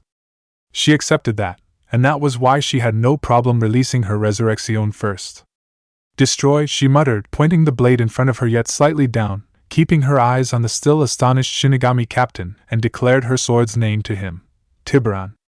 A cyclone of water appeared to form from the air, enveloping her in its depths and reshaping to form a cocoon. She waited barely a few seconds for her change to complete before cutting herself from it with a simple horizontal slice from her reformed lance-like blade, allowing the water to disperse and show him what she had become. Her clothes vanished. The remnants of her hollow mask had disintegrated from her face, reforming into a collar with extensions that still covered the nipples of her breasts. Knee-length white boots and elbow-length gloves came into existence. A spinal-like procession of bony protrusions formed vertically down her stomach from her breasts to just below her navel. 2 spalders appeared on her shoulders with long white ribbons, and her waist was covered with a line of bones resembling a miniskirt covering black undergarments. Her sword changed as well into a large weapon which resembled a shark's tooth, her hand protected by the guard. She struck with such speed that the young Shinigami didn't know what hit him until it was far too late. She cut through him with a diagonal stroke, barely aware of his widened, half-surprised, half-horrified gaze before she blurred past him. Tia Haribel didn't give him a second glance as she turned her attention back to their leader, aware of the difference in power between them but unwilling to back down. You, she said in a voice void of emotion, but her emerald eyes simmered with it. His gaze, those emotionless orbs, irritated her. I will punish you for ending their lives. She felt him approach with just enough time to parry, and watched with interest as that same young man who she thought she had cut down flew past her, the draconian wings of ice which represented his final release, his bankai, flapped as they brought him upright. She should have known that a captain would never go down so easy. Temporarily putting her revenge on hold, she gave chase to the Shinigami, her own weapon at the ready. She was within 20 meters of him when she felt it, and immediately peeled off to the side just in time to dodge the gargantua when it opened. Haribel threw herself back, several dozen meters before stopping and surveying the opening portal to Hueco Mundo with astonishment. Lord Aizen had sealed the access way. There was no way that anyone else could force it open. Then the voice came, a gravelly voice which echoed through the gargantua into the battlefield. It was so loud that it brought all of the combatants to a standstill. Even Lord Aizen, imprisoned in the Captain Commander's flaming prison, and his two Shinigami lieutenants, Jin Ikimaru and Kaname Tozen, looked over. "If you two don't shut up, I will turn us around and drop you off back home," the voice shouted in agitation. "Do you understand?" They walked out of the portal, seemingly unaware that every pair of eyes were staring right at them. There were 3 of them, walking in a formation similar to a V. In the lead was a tall man with spiky blonde hair, tan skin, piercing ocean blue eyes, and whisker-like streaks across his cheeks. Whether they were tattoos or scars, she was unsure. The 2 flanking him seemed as different as night and day. One was a woman who looked in the prime of her youth. The other was a man who looked near the end of his life. The woman was beautiful, with long pale blonde hair tied into a braid by white cloth, pale white skin, slanted eyes which were a dark brown. She was curvaceous, even if the dark blue jacket she wore covered her upper body. The skin-tight jeans and leather boots showed her lower form off a little too well. The man was old, yet there was not a hint of gray in his cut short hair or goatee, which was both a deep maroon red, but his tan skin showed the wrinkles of age, not as bad as the second Espada, but they still showed he seemed the oldest one of the trio. He was the shortest one as well, with a bulky build which contradicted the curvaceous build of the female, or the physically fit, muscled form of the leading male. "I'm not being forced back from this one kid," the old man growled before thumbing over to the female. "But the blonde bimbo can go." "Who are you calling a blonde bimbo?" the female replied with a dangerous edge in her voice. "You hairy, old, senile baboon." "I resent that," the old man snarled before giving himself a look over. "I am not that hairy." "I need a drink," the taller male muttered with urgency as he turned away from his bickering compatriots to have a look around. "There is stuff that you two said that cannot be removed with anything but excessive amounts of alcohol." He then seemed to realize where they were, and the lead blonde took one long look around at the audience before smiling. "What can I say? I can't take them anywhere." Harabel watched on, bewildered, as he turned back to his compatriots who were still giving each other glares which could probably melt steel. "All right, you two, break it up, we're here." "Really?" the female said, voice dripping with sarcasm. "I hadn't noticed." "Not surprising with that head of hot air you have there," the old man muttered. "Bite me, ape." "Enough," the leader said with slight annoyance as he raised his hand and snapped his fingers, bringing a high-backed throne of white marble with intricate carvings into existence. He sat on the throne, crossed his legs and leaned his head against his right hand. His 2 compatriots hesitated before stepping forward and calling identical thrones to levitate in midair by snapping their fingers. They both sat down and looked on. "Take your pick, who do you want to fight?" Harabel felt it. Their confidence, their conviction, their power, yet they did not feel like Arankar. They felt like hollows, true hollows, like she herself felt to her senses when she was a Vasto Lord, before she met Sosuke Aizen and became an Arankar, only multiplied by a numerous scale of 10 to 100-fold in strength. They were here for a single purpose: to destroy. Now this is interesting. Jin looked over to his superior, watching as he looked up to the sky, or what would have been the sky if it wasn't for Yamamoto's prison he was holding them in. The turncoat wondered how Aizen could sense anything beyond this prison when he could not, but apparently he could, because there he was with that common small smile on his face. "You know what's happening out there, I take it?" Jin asked with that same serpentine smile. "Indeed, something very unexpected has happened," Aizen replied as he looked over in his first lieutenant's direction. "Yes, something very unexpected indeed." "Will it be a problem?" Tozen asked. "It will be," Aizen replied, smile reforming into a frown, which was rare for him. Anything which could make Sosuke Aizen show even the slightest signs of doubt was a worthy opponent indeed. "We will have a tougher fight of it than I thought. The rulers of the Hollow have returned." "The 9 lords?" Tozen asked with a skeptical frown. "Indeed, so it wasn't an old children's tale after all," Jin muttered before looking up at the jagged edges of flame and smiling. "This could be fun." "It is a setback," Tozen corrected, looking right at Ikimaru. "It is a small setback, and it may work to our favor," the renegade captain replied. "There are only 3 of them here, others may be coming, but they might even out the balance." He watched as the 3 of them settled into their thrones, both unnerved, intrigued and horrified by what he saw. Genryusai Shigakuni Yamamoto was not a man who was easily startled, but this was such a time. It took him a while to realize who these three were, but once he recognized their faces he saw the horrors they could unleash upon the battlefield with a very real dread. He recognized all three of them. Yuto, the second lord, the Azure Cat, the Lady of the Bloody Claws. Rashi, the fourth lord, the Killer Baboon, master of lava and flame. Naruto, the ninth lord, the firstborn, the Emperor of the Foxes. As terrifying as it was in seeing any of the mythical 9 lords in the flesh, seeing him was by far the worst of all. He still remembered that battle, fought 3,000 years ago, which destroyed so much in the time span of 3 days. How one of those 9 tails could turn a forest into a wasteland with a single stroke if angered, and he was angry that day, furious that day. He had cared not for what he would destroy, because everything had been taken from him. His brothers and sisters, his chosen warriors and his mate, yes, that day he would have destroyed Hueco Mundo if he could have. It was not wise to face this man's wrath. But a lot has happened since then, and he was not the man he remembered himself as. He was far stronger now than he was then. So Yamamoto remained where he was and waited for the released masters of Holodom to make the first move, and then find a way to counter them. The first 8, while all powerful in their own right, were not the main threat. He was. The 9th Lord was always and always will be the main threat. The 9th Lord's eyes leveled upon him and flashed an angry crimson. Yamamoto simply returned his glare for what seemed an eternity before he relented. He still remembered, of course he remembered. But he had no regrets. The woman was a hollow, and all hollows were the same menace. That's what he told himself, so he could sleep better at night. I love you.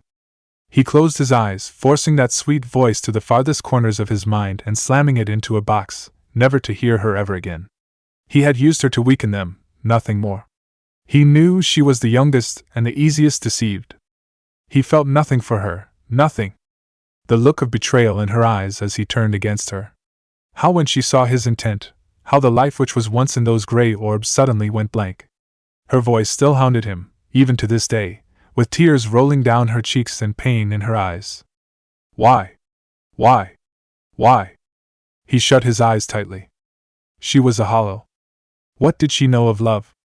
I have a bone to pick with you. He looked up to lock eyes with him, most powerful of the 9 lords, and by far the most protective. When he heard what he had done to her, he had given him that criss-crossing scar on his forehead. When he heard of what his 3 seniors had done to the second, he killed them without mercy. When he heard of the Soul King's ambition, he fought him for 3 days and nights without rest or reprieve. But I'll wait, he added as he leaned back into his chair.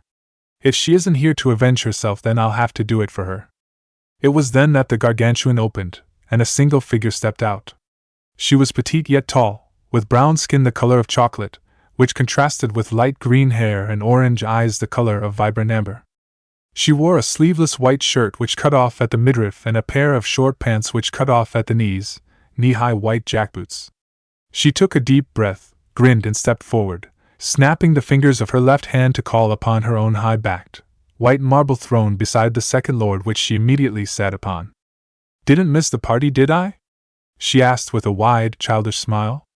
On the contrary, the 9th replied to the 7th. You're right on time.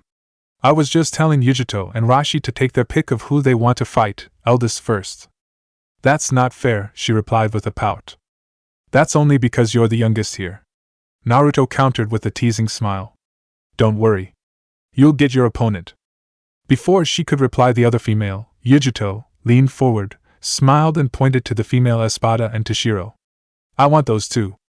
Suit yourself, Naruto shrugged before turning to Rashi. And you? The 4th lord frowned before setting his gaze upon the Espada and the visage of an old man and Captain Suifong. I want those 2.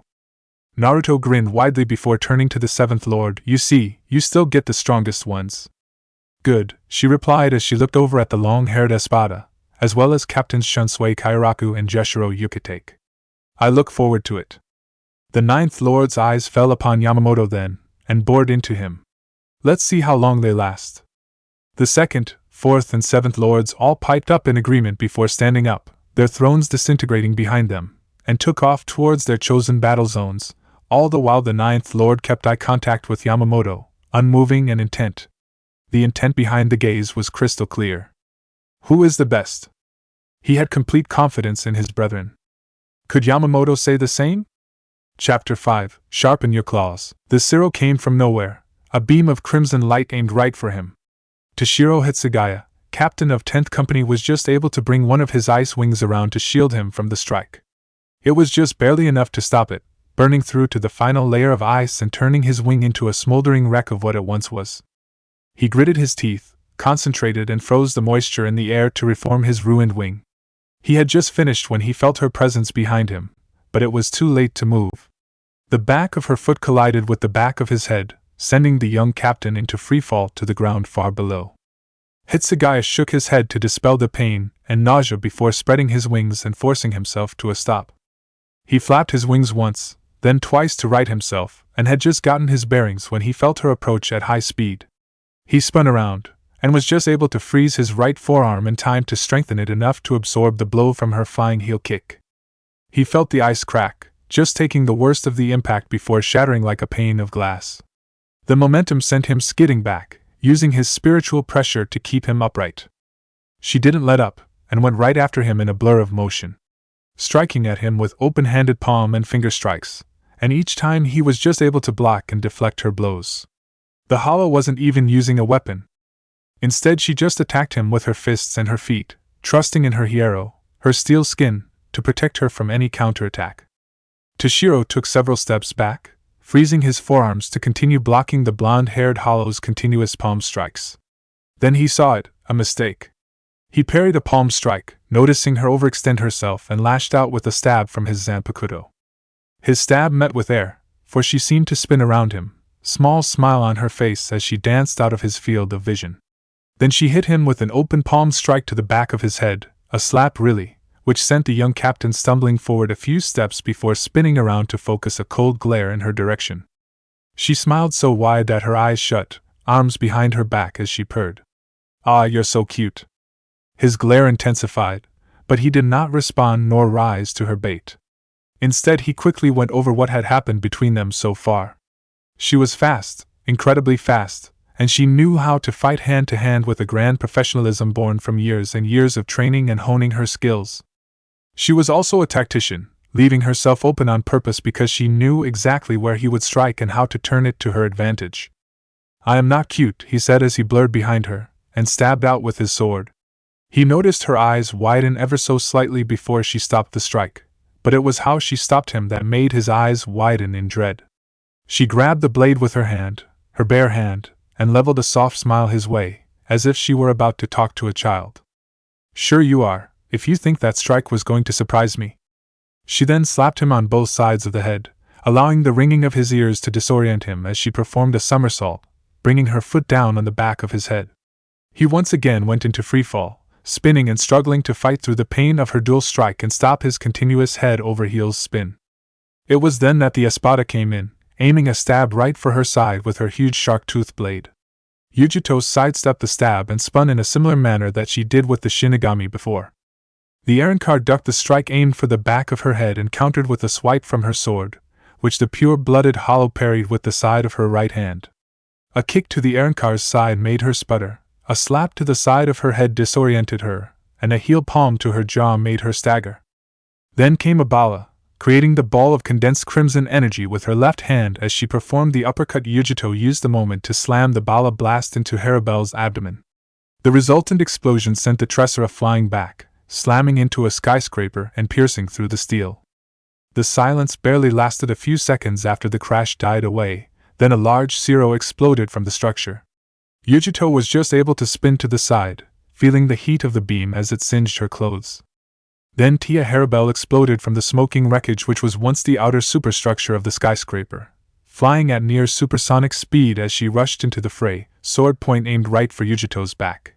The second lord jumped up, watching with lucid vision as the blade flew right under her. She looked up, eyes widening when she came face to face with the third espada, and the zero forming in her open mouth. The resultant explosion became a thin line of blackish crimson, followed by a mass of smoke which obscured all vision. It cleared within moments, revealing a wide-eyed espada and Yuto, arms crossed in front of her, forearms smoldering from the point-blank zero, and when she looked over them her dark eyes were sharp and glaring right at her. The skin was already healing as she brought them down to her sides. "Well done," she said with a dangerous smile. "You've gotten my attention, young blood." The roar was their only warning before a dragon of pure ice flew up towards the two hollows with speed. The red eyes were their only other warning. The espada was able to perform a quick sonido to get out of the way, but the pure blood hollow remained where she was, watching as the creature approached. It collided with her, creating an explosion of steam and shattered ice. It wasn't long before the mist cleared, and when it did, the young captain's eyes widened in surprise. His dragon had been cut neatly in two, from the tip of its nose to the tip of its tail. The blonde-haired hollow was several meters behind the remains of his strike, bent over and holding what looked like a long-pulled war scythe in her pale hands. She righted herself and swiped the scythe, sending drops of water and crushed ice into the air. The dragon shattered the moment she finished her movement. Now that she had righted herself, Hitsugaya could get a better view of her new weapon.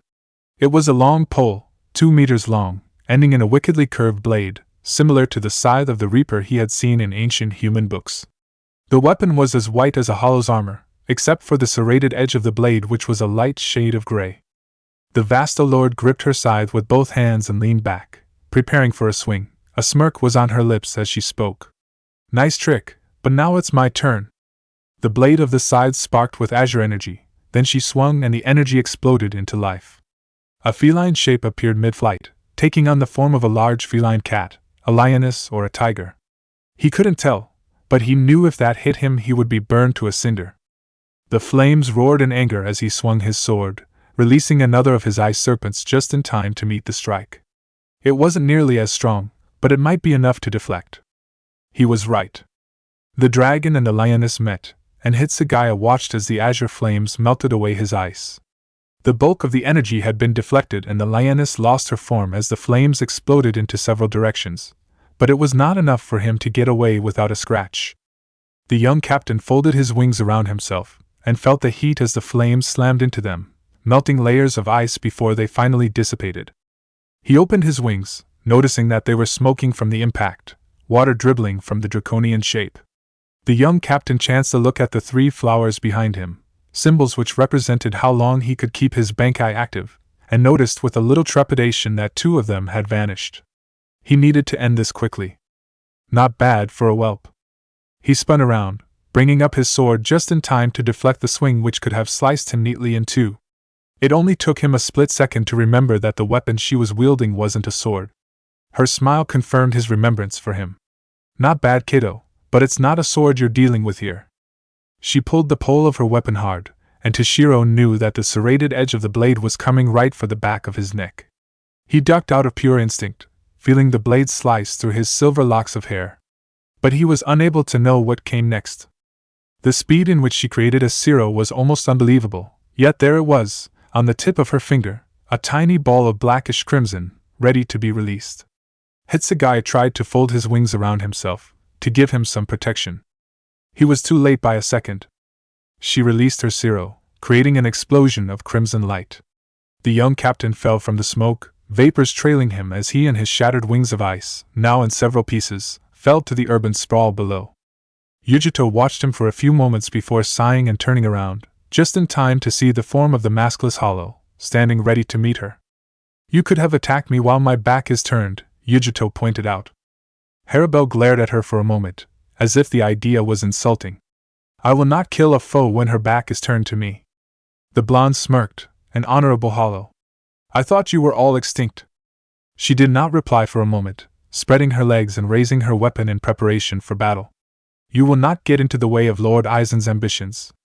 "Lord Aizen," Yuto repeated slowly, deliberately, before gritting her teeth and glaring at Harabel in something akin to rage. "You may not have lost your honor, but you have lost your self-respect." The Tracer Espada's only visible display of emotion was in her eyes, which simmered with sudden anger. "Lord Aizen saved us from our fates to die in that wasteland. He granted us great power and led us against the Shinigami.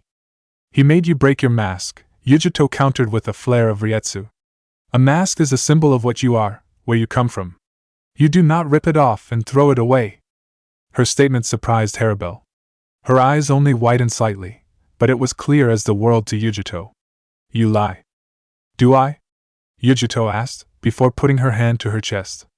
Let me tell you something, young blood. A hollow who becomes Vastolord, true Vastolord, does not rip off their mask, they take it off. To learn to be able to take off and put on your mask at will, to find a way to fill the hole where your heart once was.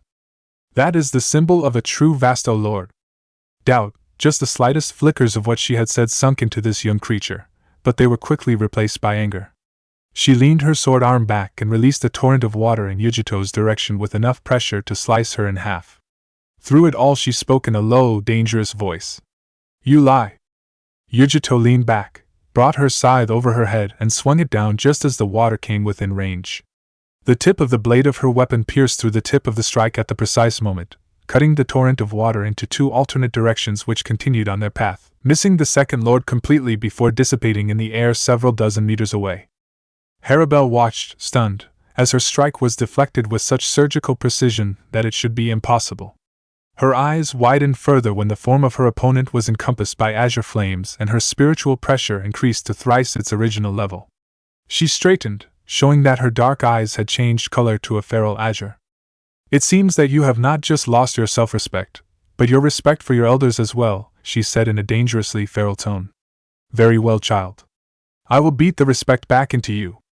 Whatever she was about to do was interrupted by a distant roar, and as the two hollows turned they saw a large dragon of pure, solid ice come right at them with dizzying speed. Yujito performed a perfect backward somersault, while Harabel jumped back. Both missed the dragon by mere millimeters, but it didn't matter when the serpentine mass of ice exploded, spewing shards of frozen water in every direction. Everything it hit became weighed down by frozen water. Both were forced to use their spiritual pressure to melt and destroy the ice. But by then the young captain was already on Yujito, seeing her as the main threat. She moved, but wasn't able to get out of the way in time. The blade pierced the left side of her abdomen, but wasn't able to go any deeper when her left hand gripped onto the still exposed blade. Their eyes met, cold turquoise against simmering chocolate brown. La Gata, a blast of condensed water resembling the blade Harabel carried soared through the air right towards the two. Hitsugaya was able to disengage his sword and jump away with a flap of his bankai created draconian wings. Yujito was unable to, the blast slamming right into her with a deafening explosions and a mass of steam. Both Shinigami and Erenka watched the mist, not moving until it dissipated to show the blonde hollow and her condition. She was doubled over, hacking and coughing, and when she looked up blood was dribbling from the corners of her mouth. It looked like her hero was strong only to a certain point. The only problem was that it took one of their main attacks to break through her steel skin. Not bad at all, she smiled, showing blood staining her teeth. Well, as Naruto always says, let's go wild. There was a moment of eerie silence, and then the spiritual pressure exploded with such overwhelming force both the Shinigami and the Erenkar had to visibly struggle to remain upright.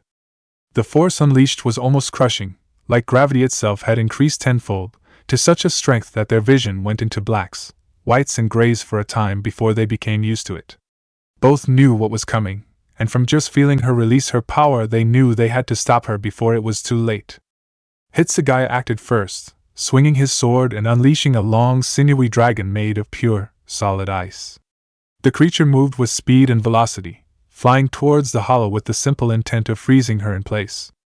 Harabel was barely a split second later, pointing her sword right at the second lord and concentrating a great deal of spiritual pressure into it, shooting out a tooth-shaped bullet of condensed water with almost blurring speed. It was the condensed water bullet that hit her first, a grazing hit but enough to spin her in midair and lost her concentration. The dragon came next, slamming into her form, and encasing her in a solid sphere of ice. Her delicate, beautiful features frozen in wide-eyed surprise before the block of ice began a long descent to the ground, where shattering into thousands of pieces was the only conceivable end. Naruto opened his eyes and yawned, leaning against his chair idly as he felt the sudden dimming of spiritual pressure. He looked over, seeing a block of ice containing a figure falling to the ground at high speed, well aware that any normal human would shatter alongside the ice he or she was encased in. It's over already, is it? He muttered as he watched the ice fall, and then looked up to see the young Shinigami and the quite exotically beautiful Erenkar once again began to duel each other. Bullets of condensed water and writhing, exquisitely carved dragons of ice were once again being exchanged as both tried to hit each other. In their minds the threat posed by his sister had now been avoided, gravity would do the rest of the work for them. The other battles were progressing similarly, His siblings were underestimating their opponents. None of them had released their true forms yet, and he was beginning to get slightly annoyed with them, knowing that they were playing around, testing their opponents through jabs and strikes. When were they going to get serious? It seemed that one of them heard him, for he once again felt his eldest sibling's spiritual pressure explode, watching as the ice encasing her cracked and shattered under the sudden and powerful Ryetsu unleashed upon the world. She broke free with a mighty roar, and he noticed that she was about to release her true power, her inner hollow, as it were.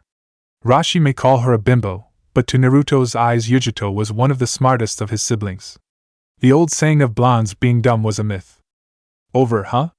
He muttered before breaking into a feral grin, eyes glowing red for a moment before returning to their usual ocean blue, as if. She landed roughly on the flat roof of a multi-story structure, wrapped her arms around her sides and shivered violently. Cold, she muttered as she took a shaky breath, looking up just as her chocolate eyes morphed from chocolate brown to unnatural azure, round pupil becoming a thin sickle. I hate being cold. Nights in Hueco Mundo were cold, bitterly cold. She had almost died from it when she had first awakened as a Vasto Lord. Naruto had saved her from such an end, but ever since then she had an abhorrence hatred for being cold. When she was active she was fine, running and jumping kept her warm, but when she needed to sleep she used to either huddle together with her chosen or go to Naruto's fortress where she knew he would keep her very, very warm. If cold ever became a solid sentient being she would fall upon him and take pleasure in ripping him to bloody pieces. That was how much she hated the cold. There was a spark, which became a mass of flames, darkest azure, which encompassed her form, melting what was left of the ice clinging to her frame. The flames flickered and writhed as if they had a life of their own, and the heat was so intense that both the Shark Empress and the 10th Division captain could feel it as if they were standing right next to it. The flames seemed to condense, hiding her form in the dark flickering azure. Sharpen your claws. Her voice could be heard over the flames, calm and confident. Matatabi. The fire bulged and exploded, showering sparks and disintegrating flames in every direction. When it cleared they saw her. Her clothes had vanished, and in its place was form-fitting white armor, clinging to her body like a second skin with the only opening being a V-neck which went from her shoulders, down her chest and stopping at her navel, showing side views of her breasts. Her fingers elongated into vicious, curved blade-like claws mirrored by her feet. Two long feline tails flailed in the high-speed winds the same way as her wild blonde locks which had exploded from their confines and flew freely in the wind. There was no sign of any armor around her head, but her ears grew and became pointed. Her features changed as well, her canines elongated into long sharp fangs. Her eyes became glowing azure with sickle-shaped pupils. It all came together to give her a truly feral appearance. She leaned back, puffed up her chest as she took in air and released a feline roar which shook the surrounding area. Now her two opponents had no choice but take notice as her roar called up a shockwave of gale force wind in every direction. Loud, he turned his head in the direction of the noise, realizing that one of the female hollows, whatever they were, had released her true form, though whether she called it resurrection or not was up for debate. She is very loud. She was always loud, from the first moment I met her. He turned his skull, devoid of skin and blood and cartilage, to the owner of the voice. The old man with maroon red hair was sitting on top of an outhouse as he looked right at him, eyes not leaving his, as if daring him to make the first move. How he looked right at him without fear or hesitation, how he carried himself like he was his equal, no, his superior. It was insulting. The Shinigami female was on the other side of the roof, panting and in obvious pain. Not surprising considering she had lost an arm barely a few moments ago, but she did not die screaming like he had hoped. Instead she ordered her lieutenant to cut off her arm before it spread to the rest of her, a bold move, but a smart one. She would dodge his deathly grip for a few moments longer. "Aren't you going to fight now, trash?" He asked the question, pointing his bulky war axe right at him. "It would be boring if you allowed me to kill you." "You've got some balls, young blood," the man replied as he jumped down from his perch. "To think that some upstart like you can talk down to one of your betters is laughable." "One of my betters, you say?" Barrigan asked, voice a growl as he spoke in a low, dangerous tone. "Watch your tongue, trash. I am the God King of Hueco Mundo." "Only because we weren't there to put you in your place," the old man replied as he took a step forward. "Naruto is very angry with you," Something about letting some Shinigami with dreams too big for his head beating you and taking over his fortress. His fortress? The second Espada asked. He probably would have raised his brow if he could. Rashi threw his head back and laughed. What? Did you think those ruins appeared out of thin air? You see him? Barrigan looked up, and if he had eyes they would narrow dangerously as he spotted a high-backed white throne. The man was slouching in the chair, and the second Espada guessed he was either asleep or watching the battles before him without much interest. It was almost as if he knew the conclusion to these skirmishes before they even began. The fortress belonged to the boss, Rashi stated. And he wants it back. Then why doesn't he face me himself? Because I asked him if I could have a crack at you first, Rashi replied with a glare which could melt steel. It is unbecoming for the boss to take on an underling like you. Underling? Barrigan asked with barely restrained rage. Yes, underling, the fourth lord nodded in agreement. If a fellow hollow, a vasto lord, squatted in his domain he wouldn't mind, but you allowed his fortress to be taken by a Shinigami, and he is not pleased. There was a flash of crimson light, followed by an explosion. Barrigan spun around in time to see his own throne blown to hundreds of pieces by a siro fired from the so-called boss's hand. His hand was still smoking as he looked down and fixed the second Espada with a cold gaze, one which sent a chill up his spine by its intensity and will. Like I said, Rashi stated as he released his own spiritual pressure, watching as weak superstructure and masonry collapsed at the slightest release of his power. The boss is not happy. To him you are undeserving of a stool, let alone a throne, and I have volunteered to end you on his behalf. Why couldn't I fight her? Joshiro sighed before looking over at his oldest friend and confidant. Probably because you'd be trying to flirt with her instead of fight her. Shunsui thought about it for a moment before nodding his head solemnly. Yeah, but I'd still rather fight her than what we're up against now.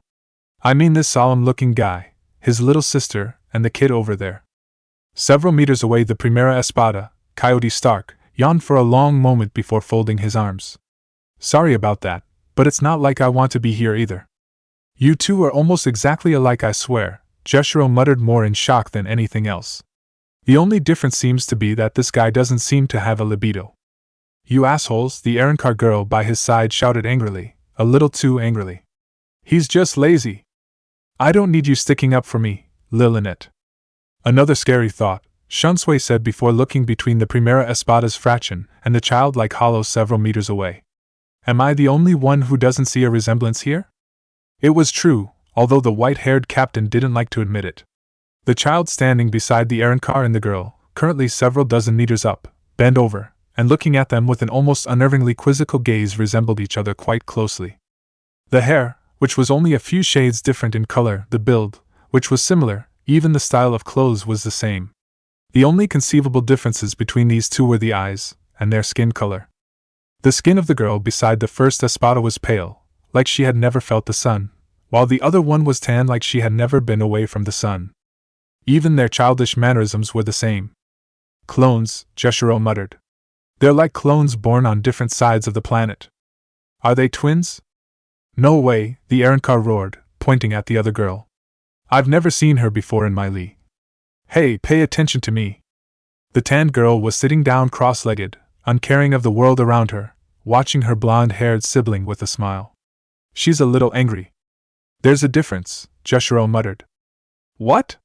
Shunsui asked. Attention spans, the white-haired Shinigami replied deadpan. We are not related, Lilith roared. Now then, Fu said bubbly as she straightened up and stretched with a purr of delight as her joints popped. I think I should follow my sister's example, and win this as quickly as possible. And why is that? Stark asked as he fell into a fighting stance, hand on his sword. The Shinigami felt the change in her demeanor as well, as sudden and different as looking at the sun and the moon within seconds of each other. Their hands were on the hilts of their Zanpakuto within a split second of the change, ready and waiting. Because whoever beats their opponents fastest gets a crack at the old guy up there, she pointed right at Yamamoto. And I want to kick his ass for what he did to my little sister. You're not the youngest? Lilith asked with a frown. Whatever gave you that idea? Fu smiled a mischievous smile, but the smile seemed off with her reply, and it gave all in attendance a chill. Her roar was what made her presence known to her two opponents. That she was not out of the game yet, not by a long shot. If that didn't gain their attention, then her explosion of spiritual pressure would undoubtedly do the trick. They reacted fast as two opponents of their power would be able to. The Shinigami spun around, swinging his Zanpakuto, releasing another one of his ice dragons which roared and soared down on a collision course with the roof she was standing on.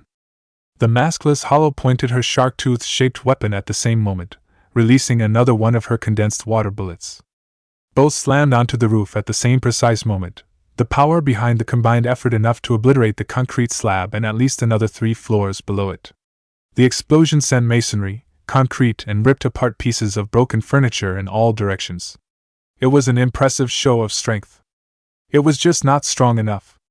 She exploded from the cloud with enough speed to blow a hole through the smoke, moving so fast that her entire form blurred into an almost incomprehensible shape. The Shinigami was just able to bring his Zanpakuto up to block before a clawed hand of wickedly sharp, curved blades collided with his weapon with a screech of steel.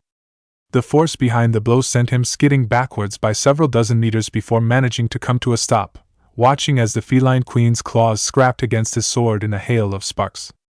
Then she vanished, using a sonito or a shuinpa or whatever she called it to come up right behind him with such speed that there was no time to dodge, no time to even breathe.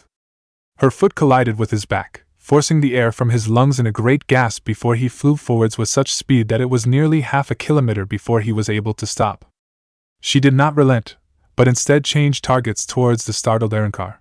She moved so fast that Harabelle wasn't even able to bring up her weapon to defend herself. The two collided, the second lady grappling her and flew.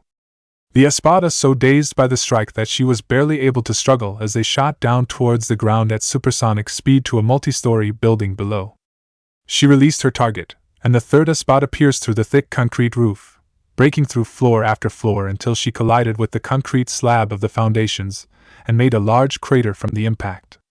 She landed on the roof so hard that she created a crater on its surface before tapping her foot against the wrecked roof structure and propelling herself back into the air, watching as the ground where she once stood collapsed from her spiritual pressure alone. She smiled, took a deep breath and laughed jovially before taking off again at supersonic speed, right towards the Shinigami captain who was even now preparing another one of his ice dragons. He brought the sword over his head and slashed down, releasing not 1 but 5 dragons of pure ice which flew right at her. She performed a barrel roll, missing the first, steep climb to miss the second, sharp fall to miss the third and fourth, and finally an increase in speed to dodge the fifth. She then flew on, 5 Asian dragons of ice following behind, claws of her right hand coming together to form a spear to pierce the young captain in the shoulder mind. He was too young to die. Her claws pierced right through his shoulder in an explosion of ice, no blood, and she realized that he had replaced himself with an ice clone just before it exploded, sending deadly sharp shards of frozen water in every direction like a grenade. Yuto was peppered by the minuscule shards, but her armor was good enough to block or deflect them. She did gain a small cut on her left cheek though, and that irritated her. He came right behind her, bringing his Zanpakuto down in a diagonal overhead slash. She spun around with blurring speed, blocking it with the razor-sharp claws of her right hand. Not bad, young one, you have potential. There was an explosion of masonry and concrete as the Arrancar flew from the building, which proceeded to collapse under the strain of her spiritual pressure. She roared in anger before driving her sword arm back and pointing it to the sky, screaming a single word. Cascada! She then pointed her shark-tooth blade right at the two of them and fired a shot of water, which sucked the vapor out of the air and expanded, larger and larger until it became something akin to a tidal wave of condensed water, destroying everything in its path. Several blocks worth of houses were swallowed up by the blast. Hitsugaya's eyes widened at the display of raw power.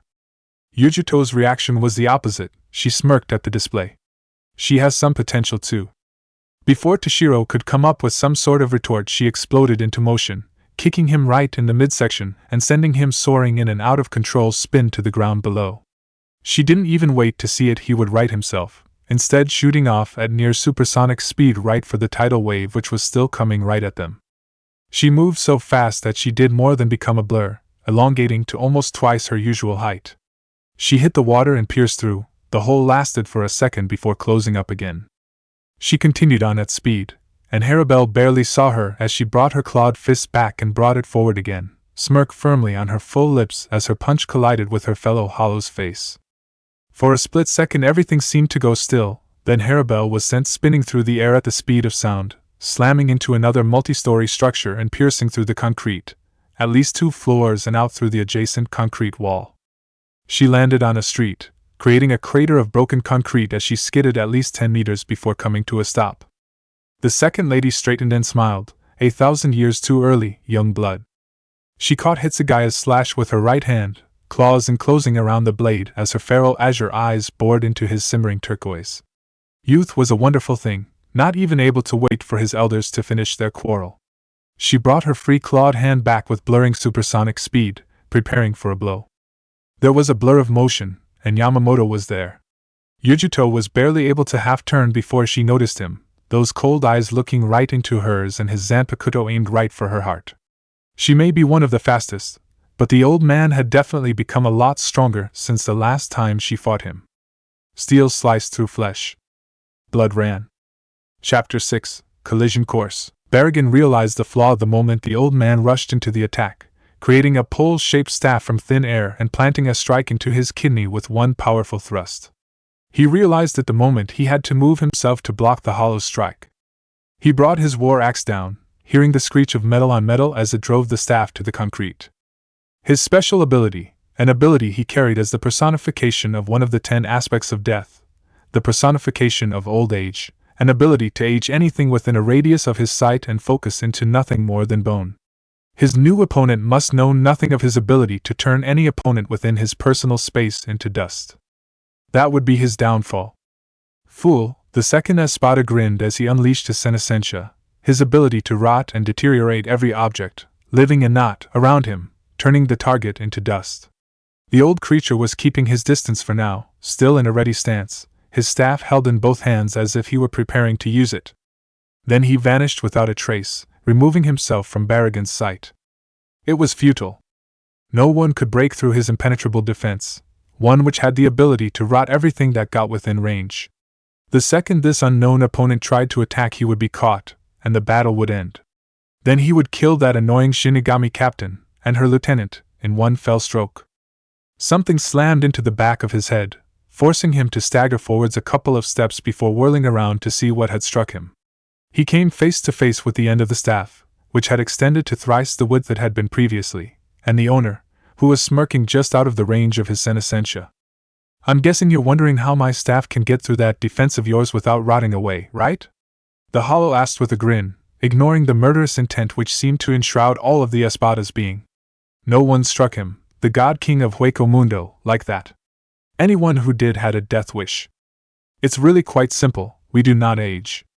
"What?" "It's rather simple," Rashi replied as his staff reverted back to its normal length.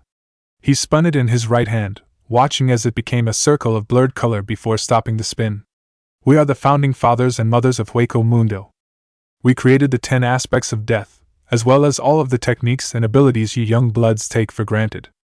"I am tired of your rambling," Berrigan snarled, gripping his war axe, Grand Kata, tightly in his skeletal hand. "In short, we have a resistance built up to the 10 aspects of death and all of the abilities they entail." Rashi replied with a feral grin, eyes changing color to a surreal, unnatural black, the pupils seemingly expanding and overtaking all other parts of his eyes. "They do have an effect, but they cannot kill us easily." "I'm tired of your lies," Berrigan snarled before throwing his war axe right at Rashi, who easily sidestepped the bladed weapon before vanishing in a blur of motion. "Why don't you prove it?" He knew exactly where the old man would reappear, and spinning around grabbed onto his right wrist with his left hand, watching as his opponent's eyes widened before activating his senescentia to full power. He watched as the ruinous forces he controlled fell upon the red-haired man's hand, smirking as the skin, flesh, cartilage and muscle simply rotted away from his forearm all the way down to the tips of his fingers, becoming ash before vanishing in the wind. His opponent howled in pain, and Berrigan reveled in every moment of it. He howled and howled and howled until his voice became hoarse, but then he stopped screaming and simply lowered his head. For a moment the second Espada thought he had simply lost consciousness from the pain, but when his free hand gripped onto the wrist of the hand holding onto him, he suddenly felt that something was very wrong. When the red-haired man raised his head, it was not the features of a pained and tortured man that greeted him, but the feral smirk of someone who had outsmarted his enemy. His now skeletal hand had suffered from the after effects of his ability to the point where even the bones were flaking away, but he did not seem to care. It was then that Barragan noticed that the decay had stopped at his elbow. There was no proof that the deterioration had progressed any further. He watched in surprise as the man before him did not attempt to get free, but instead allowed his captured limb to continue to feel the full brunt of his senescentia, to the point where the bone itself had turned to ash and vanished in the wind. Then his other hand slammed against his right cheek in a simple slap. A simple slap, yet it was enough to send him stumbling a few steps away, forcing him to relinquish his grasp on the man's right arm. "Let me show you something from the old books, young blood." Barragan watched as his absent limb began to regenerate, beginning with the ashes of his very bones coming back together to recreate an exact replica of his bones from elbow to fingertips, every joint. Those bones and joints were soon covered by layers of cartilage and muscle, and the Espada watched in intrigue and horror as veins began repumping blood into the rebuilt tissue before it was completely covered by a layer of skin. By the time he was flexing his forearm and hand, it seemed that the rotting of that limb had never happened. "God King, you say?" the man asked before his face morphed into a feral grin. "Let's put that title of yours to the test. Are you strong enough to kill one of the 9 lords? Let's find out." His spiritual pressure intensified, stronger than even the female from before. His features morphed, canines becoming longer, broader and sharper. His ears became long and pointed, eyes once again morphing into a huge dark scara which lacked the whites associated with human eyes. His spiritual pressure became visible around him as a mass of maroon flames, scorching to all within a 50-meter radius. "Howl at the moon," he growled before releasing a deep-throated hoot. "Son Goku." He changed, completely and utterly. His form became taller and lankier, and his facial features, all exposed skin which was not covered by his armor, began to lose their wrinkles. The years fell from him as if they were leaves falling from a tree in autumn. His maroon hair lengthened to a cascade of maroon, a plate appeared on his forehead, with long legs and arms which were nothing but muscle. His clothes vanished, leaving his body covered in plate-like white armor from his neck all the way down to the tips of his toes and fingers. What was before him was no longer an aging old man. What was before him was a 20 to 30-year-old hybrid. He raised his head, took a deep breath of air and laughed heartily. "I forgot how it felt to be in this form. Everything becomes so clear." His whiteless eyes settled upon the deep blackness of Barragan's barren eye sockets before he released a feral grin, showing his enlarged, sharpened canines. "Let's get started, my lord. I look forward to seeing if you really are a god king or not." He opened his mouth, spreading his arms as a cirro formed on the tip of his tongue, a ball of swirling dark red energy. A release of breath fired the cirro, ball turning into a beam of crimson energy capable of atomizing any lesser creature. The beam came within a meter of Lizenbairn before simply disintegrating into a mass of spirit particles. "You have to do better than that," Barragan barked gruffly.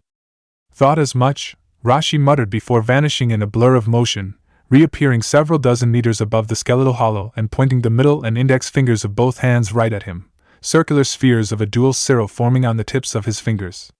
He looked down to see the Shinigami captain, in the exact same place as before. "A Shinigami? It'll be a good idea to get off the roof." She looked up, and he saw that she was unnaturally pale and her face was covered in a sheen of sweat, yet she vanished in a shuinpa barely a second later, reappearing several rooftops away before falling to her knees and clutching the stump where her missing limb once was. Rashi could be called many things, but to use this level of attack against an injured woman, even if she was a Shinigami, was a definite negative in his book. Some would call him a sexist pig, but he liked to think of himself as traditional. The 2 cirro exploded from his fingertips, lancing down towards the unmoving form of the second Espada. The skeletal shape did not move, not an inch, remaining where it was, looking right up at him with those empty eye sockets.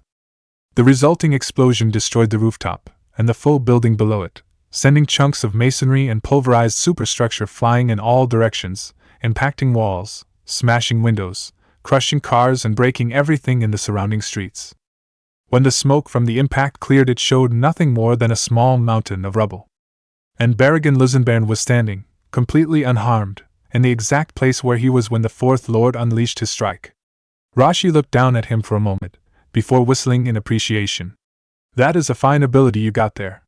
So no matter how powerful the attack is, it won't break through that shell of yours." You seem to finally under. His words were stopped by a fist to the face, with such speed and precision that he didn't seem to know what hit him until he had been hit. The skeletal Aaroncar flew through the air at blurring speed, slamming into the adjacent apartment block and piercing straight through the concrete wall, across a floor, through the outer wall on the other side of the structure, across the other street, and finally through the wall of the next structure. Rashi frowned as he looked at his right arm, which had lost all of its flesh and cartilage up to midway through his forearm. A few moments passed before the cartilage and skin began to regenerate, and the Lord began flexing his fingers with an expression of controlled pain on his features. So it goes through awakened hero as well, does it? That is a pain. He heard her before she approached, not in her technique, or any flaw in her strike, for they were as silent and flawless as anything he had ever seen. His senses in his awakened form were just too acute that he could feel the presence of a fly from a mile away. He spun around and brought his other arm up in time to block a spinning heel kick, grabbing onto the ankle and slamming her to the ground. The Shinigami coughed up blood as the air was forced from her lungs before beginning a tremor of hacking and coughing. Do you really think you could defeat me in your condition, woman? She had a petite frame, with shoulder-length black hair done up in 2 braids tied with white cloth, pale skin and gray eyes which showed such fight in them. Such supreme stubbornness was commendable. What was more commendable was when she began forcing herself back to her feet, falling onto her side when she tried to use her left arm for support which wasn't there anymore. Still she refused to lay down, and instead rocked herself so that she could use her right hand for support, slowly getting to her feet. The espada did a number on this one. I applaud your strength and fortitude, Shinigami, Rashi said as she looked right at him with fierce dark orbs which did not seem to know defeat or surrender. Most in your position would be barely able to move, let alone get back to your feet. I would recommend a medic or a doctor though. She glared at him, obviously insulted that he didn't seem interested in fighting her or threatened by her. You bastard, who the hell are you? Rashi smiled. Who are we? We're just a worried group of hollows who want their domain back, nothing more.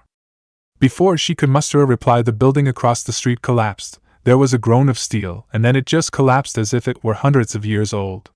Masses of rubble, wood and steel fell away, becoming another huge mountain of rubble and debris. The Aaroncar rose from the collapsing structure, skeletal hand tapping the bone where his left cheek would normally be. I wonder how many more times you can do that, trash. Barrigan called, raising his right hand and allowing his long-poled, double-headed battle axe to form. He is going to be a problem, Rashi muttered as he flexed his recently healed fingers. With that ability of his, it doesn't matter how powerful you are. If you hit him long range, any attack will disintegrate before it hits him. If you try short range, you will become nothing more than ash, the perfect defense and offense all in one. Sui Feng already knew all of this. The entire time these two hollows had been fighting, she had been attempting to come up with a new strategy to try and get through the Espada's defenses.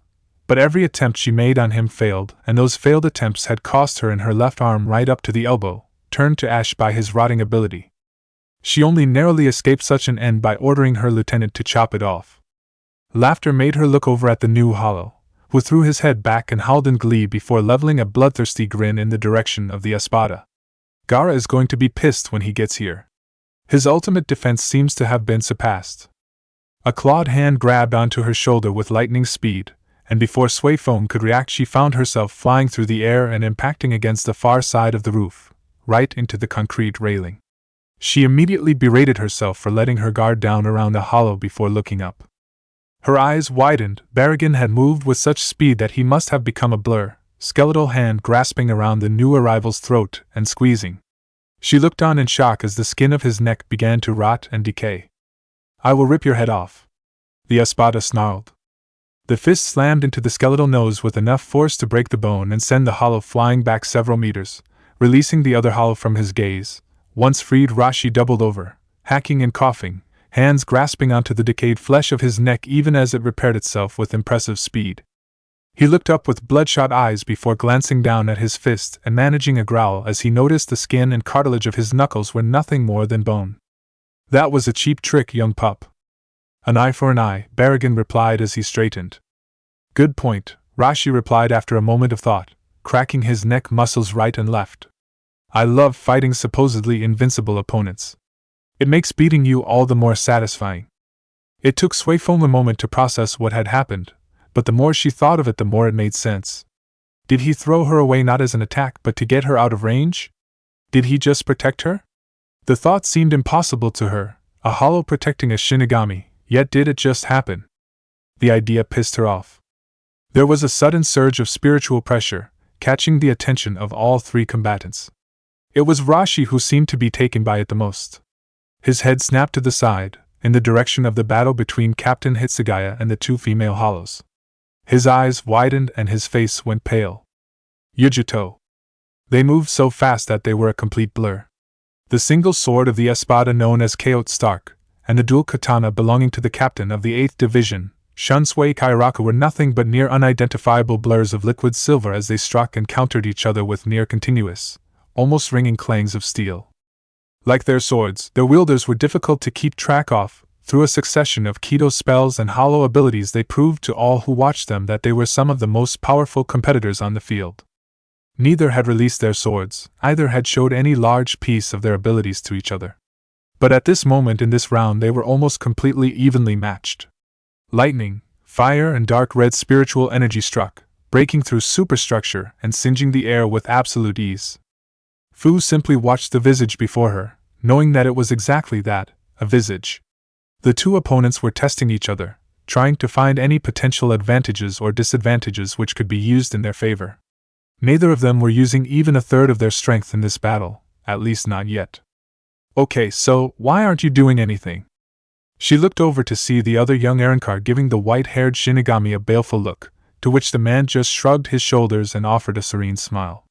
He was sitting cross-legged on the roof of an adjacent building, watching the battle with a casual aloofness. There's no need to interfere. My friend over there usually likes to fight his battles fairly. The question you should be asking is why this lady here isn't jumping in. Fu looked over at him from her own sitting position, lying on the roof a few meters away from him. She looked over, studying him for a moment before sitting up in a fluid motion, crossing her legs and folding her arms as she looked up at the two men fighting in the skies above. They're not taking it seriously, she said after a moment of silence. Huh, the little Arrancar asked in indignation. Why would you say that? The white-haired Shinigami asked serenely, though she could tell that he was interested, if only subtly. Fu sighed as she laid down again, propping her head up by putting her hands behind her head and closing her eyes. They're not even using a quarter of their power. When they decide to fight all out, then I will join in. Boring, the Arrancar girl murmured with a pout before looking over at the Shinigami and cracking a childish smile. I suppose I'll fight you then. Fu cracked open an eye in time to see her reach for the horn on the right-hand side of her head and pulling on it, revealing that it was actually the hilt of a sword, a curved sword. She then looked over at the Shinigami, who was still sitting cross-legged, relaxed and serene. He even had a cup of sake in his hand. Can I have a cup? She asked. He looked over at her, surprised, before smiling softly. When you're older. I'm almost 3 times older than you, she retorted as she flipped to her feet and walked over to him at a sedate pace. The Shinigami looked at her for a long moment, before shrugging and reaching into the long sleeve of his shahakusho, pulling out a small bottle of sake and another cup. He popped the cork with his thumb, poured a small quantity into both cups and handed the new one to her, which she took. Is it poison? She asked. The Shinigami downed his in response. Does that answer your question? Thank you, she replied, downing her own cup before sitting beside him and allowing it to be refilled. It does. Why the act? Pardon? You were acting pretty childish beforehand, the Reaper replied as he refilled his own cup. Now you're acting as mature as can be. I'm bipolar. No, you're not. Worth a try, she replied, downing her second before looking at the empty cup. This stuff is good. Another? Please, she allowed her cup to be refilled again. My big brother would love this stuff. I'm guessing he's the one sitting on the throne over there? Good eye, thank you. Don't ignore me, the Arrancar cried in agitation before forming a siro on the tip of her tongue and firing it right at them. The Shinigami took a sip of his sake with one hand, and with the other casually swiped the siro aside, allowing it to fly far to the right and dissipate into the atmosphere. What the hell? That was pretty weak, Fu muttered as the Shinigami refilled her cup for a 4th time. Indeed, the white-haired man agreed. I have been a captain for a long time and I have never seen such an underpowered siro. Perhaps you should return home and play with a ball or something. You assholes, she roared as she jumped forward with her sword held at the ready. Stop underestimating me. It happened in a flash. The Shinigami stood, half drawing his Zanpakuto in time to block the young Narankar's sword. Then he blurred into motion, kicking her away and sending her flying several meters through the air before she could stop herself. By the time she could, he was standing, holding onto her sword as if it were a walking stick. Wow, Fu whistled before breaking out into a grin. That's a pretty cool pose. Thank you, you're welcome, she replied as she stood up and offered him her hand. My name's Fu. Jushiro, he replied, shaking her hand. Stop ignoring me. Go home, kid, Fu called back. What? She's right, Jushiro replied as he broke eye contact with Fu and met Lilinet with an unwavering gaze, one of a veteran soldier. In strength terms, I have seen Jillian-class Minos Grande release stronger Zero than what you just released. You are not strong enough for this battle. Well said, the seventh replied before tossing him the cup, which he deftly caught. I enjoyed drinking with you, but I am afraid I cannot continue. I am here for a purpose. Jushiro nodded as he finished his own cup of sake before casually placing the two back inside his sleeve, drawing his Zanpakuto in a swift motion. I guessed as much. I am your opponent. I'm sorry to hear that, Fu replied as she held out her hand, allowing a long-poled halberd to form into existence. It was a beautiful weapon, with a crescent moon-shaped blade and a black tassel fixed at the tip, fluttering in the wind. She spun it expertly in her hand before falling into a battle position, ready for him. Shall we? The Shinigami was already moving, using a shunpa to gain the advantage of higher ground, right above her head, and came down with a diagonal cut. The hollow was fast though, spinning around and bringing up her halberd in time to block the strike. The captain disengaged, somersaulted back and pointed an open-palmed hand right at the lithe woman. Heido 31, Shikaho. A ball of right energy swirled into existence and fired right at her. Fu watched it, forming a bala at the tip of her tongue before firing it at the last second. The two balls met, and exploded in a swirling mass of dark and bright reds. Beautiful, she muttered at the mass of color, before spinning around in time to see the Shinigami prepare to release another Kido spell directly at her. She felt so nostalgic, seeing one of the Shinigami's spiritual arts being used after so long. She opened her mouth, preparing another bala just as he called the name of his spell and set it loose. Heido 33, Sokatsui. He released a torrent of blur spiritual energy right at her at a wide arc, forcing her to disengage her bala and jump high into the air, watching with a grin as the electric blue energy moved up to meet her. A Zero appeared from her free hand and she fired it at a wide arc, allowing it to destabilize and become not a beam but a wide wave of energy similar to his spell. The two strikes met, and exploded in a dazzling display of blue and red. She used the flash to vanish in a sonito, reappearing right behind the captain, and with a wide swing of her halberd released a torrent of purple spiritual pressure, a spearhead-shaped blast aimed at piercing his chest. The Shinigami vanished courtesy of a shunpa, missing her strike altogether before reappearing directly behind her, and forced to bring up his Zanpakuto in time to deflect a stab from her halberd, forcing the blade to the side and away from him. Good use of Kido, she said with a smile. Not bad reactions either. I was one of the best in my class, the captain replied with a serene smile before vanishing from sight, and Fu heard his voice directly above her, once again creating a Kido spell, this one in the upper numbers. Heido 63, Raikoho. He was right above her, firing a huge blast of lightning-shaped energy right at her, taking on the form of a powerful lightning bolt. She looked up at him, eyes wide, before attempting to blur away from the attack. She was a split second late, managing to dodge the worst of it, but still gaining a nasty-looking burn on her left arm as she came to a stop several meters away. She smelt her burning flesh before she felt it, and it was only after looking at the blackened skin of her left arm that she took a sharp exhale of breath. Damn, that hurt. Sorry, she gave him a puzzled look, knowing that the burn was already beginning to heal. Sorry for what? It was a good hit. You heal fast, he replied. One of our advantages, we can take almost extreme amounts of punishment as long as it isn't fatal or crippling.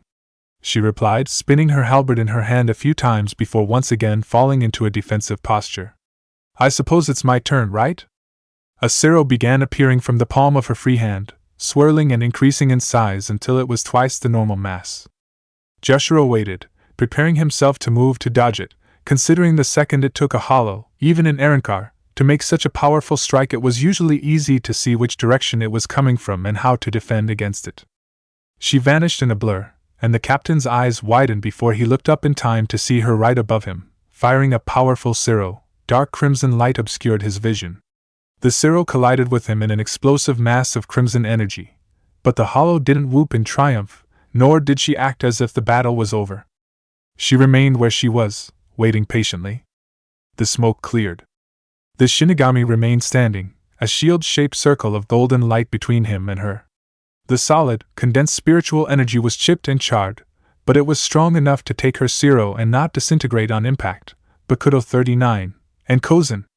Very good reflexes, Fu said, more to herself than him. Jushiro was about to respond before he felt something, a weakening in spiritual pressure from the battle taking place with Captain Hitsugaya. His opponent noticed faster though, a lot faster.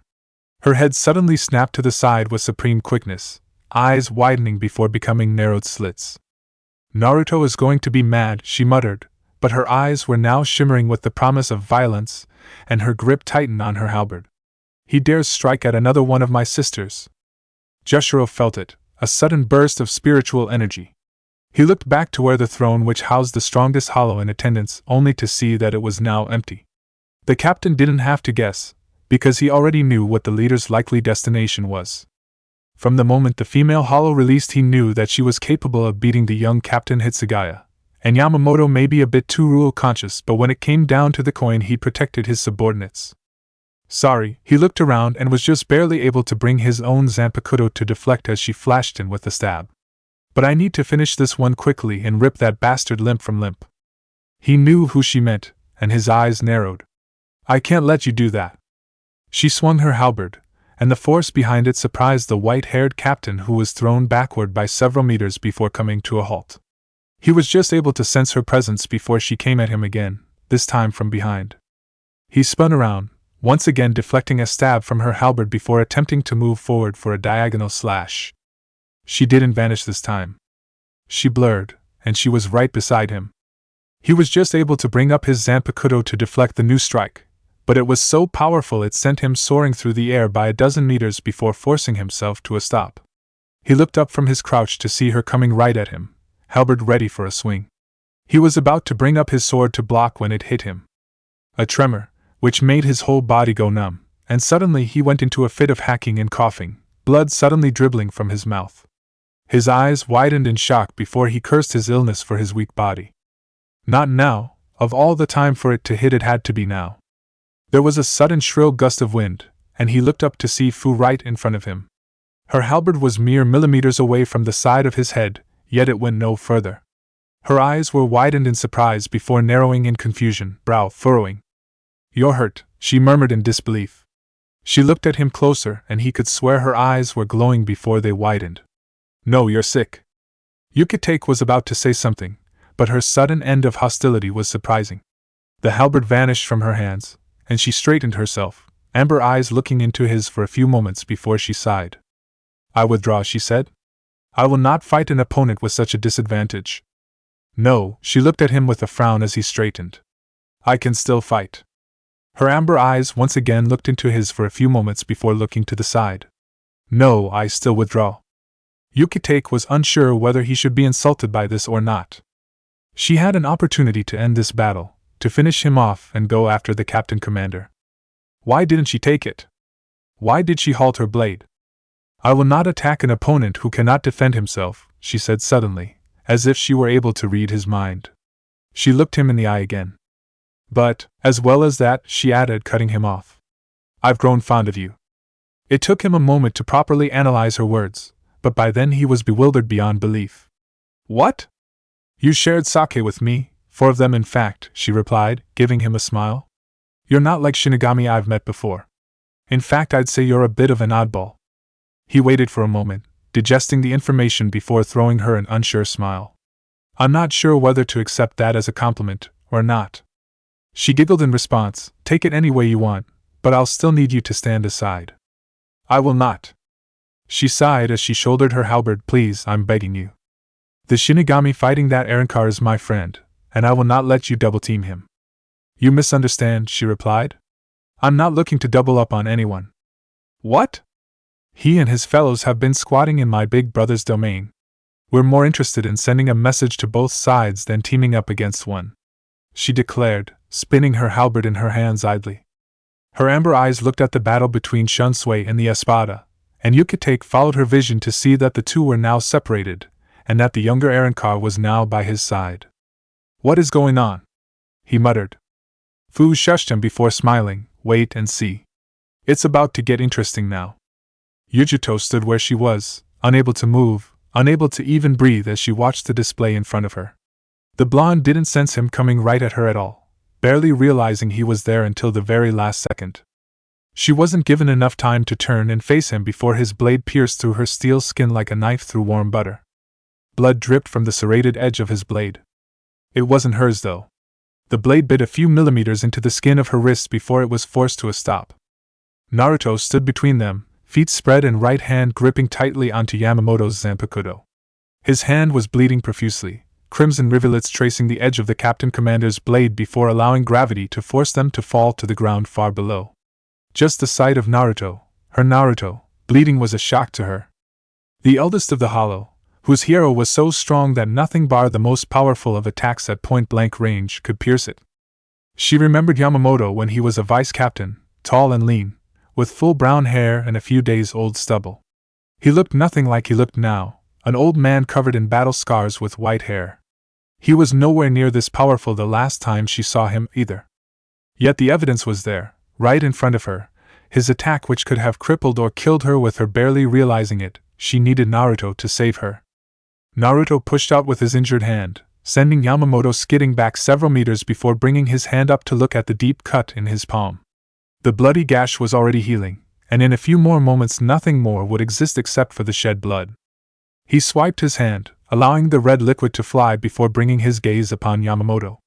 The old man didn't even look like he lost his balance when he was forced back. He flicked his sword to remove the spilled blood and stood there, waiting. His left hand circled around her waist and pulled her to him, so close that her body was pressed flush against his. She didn't mind. He was only this intimate with her.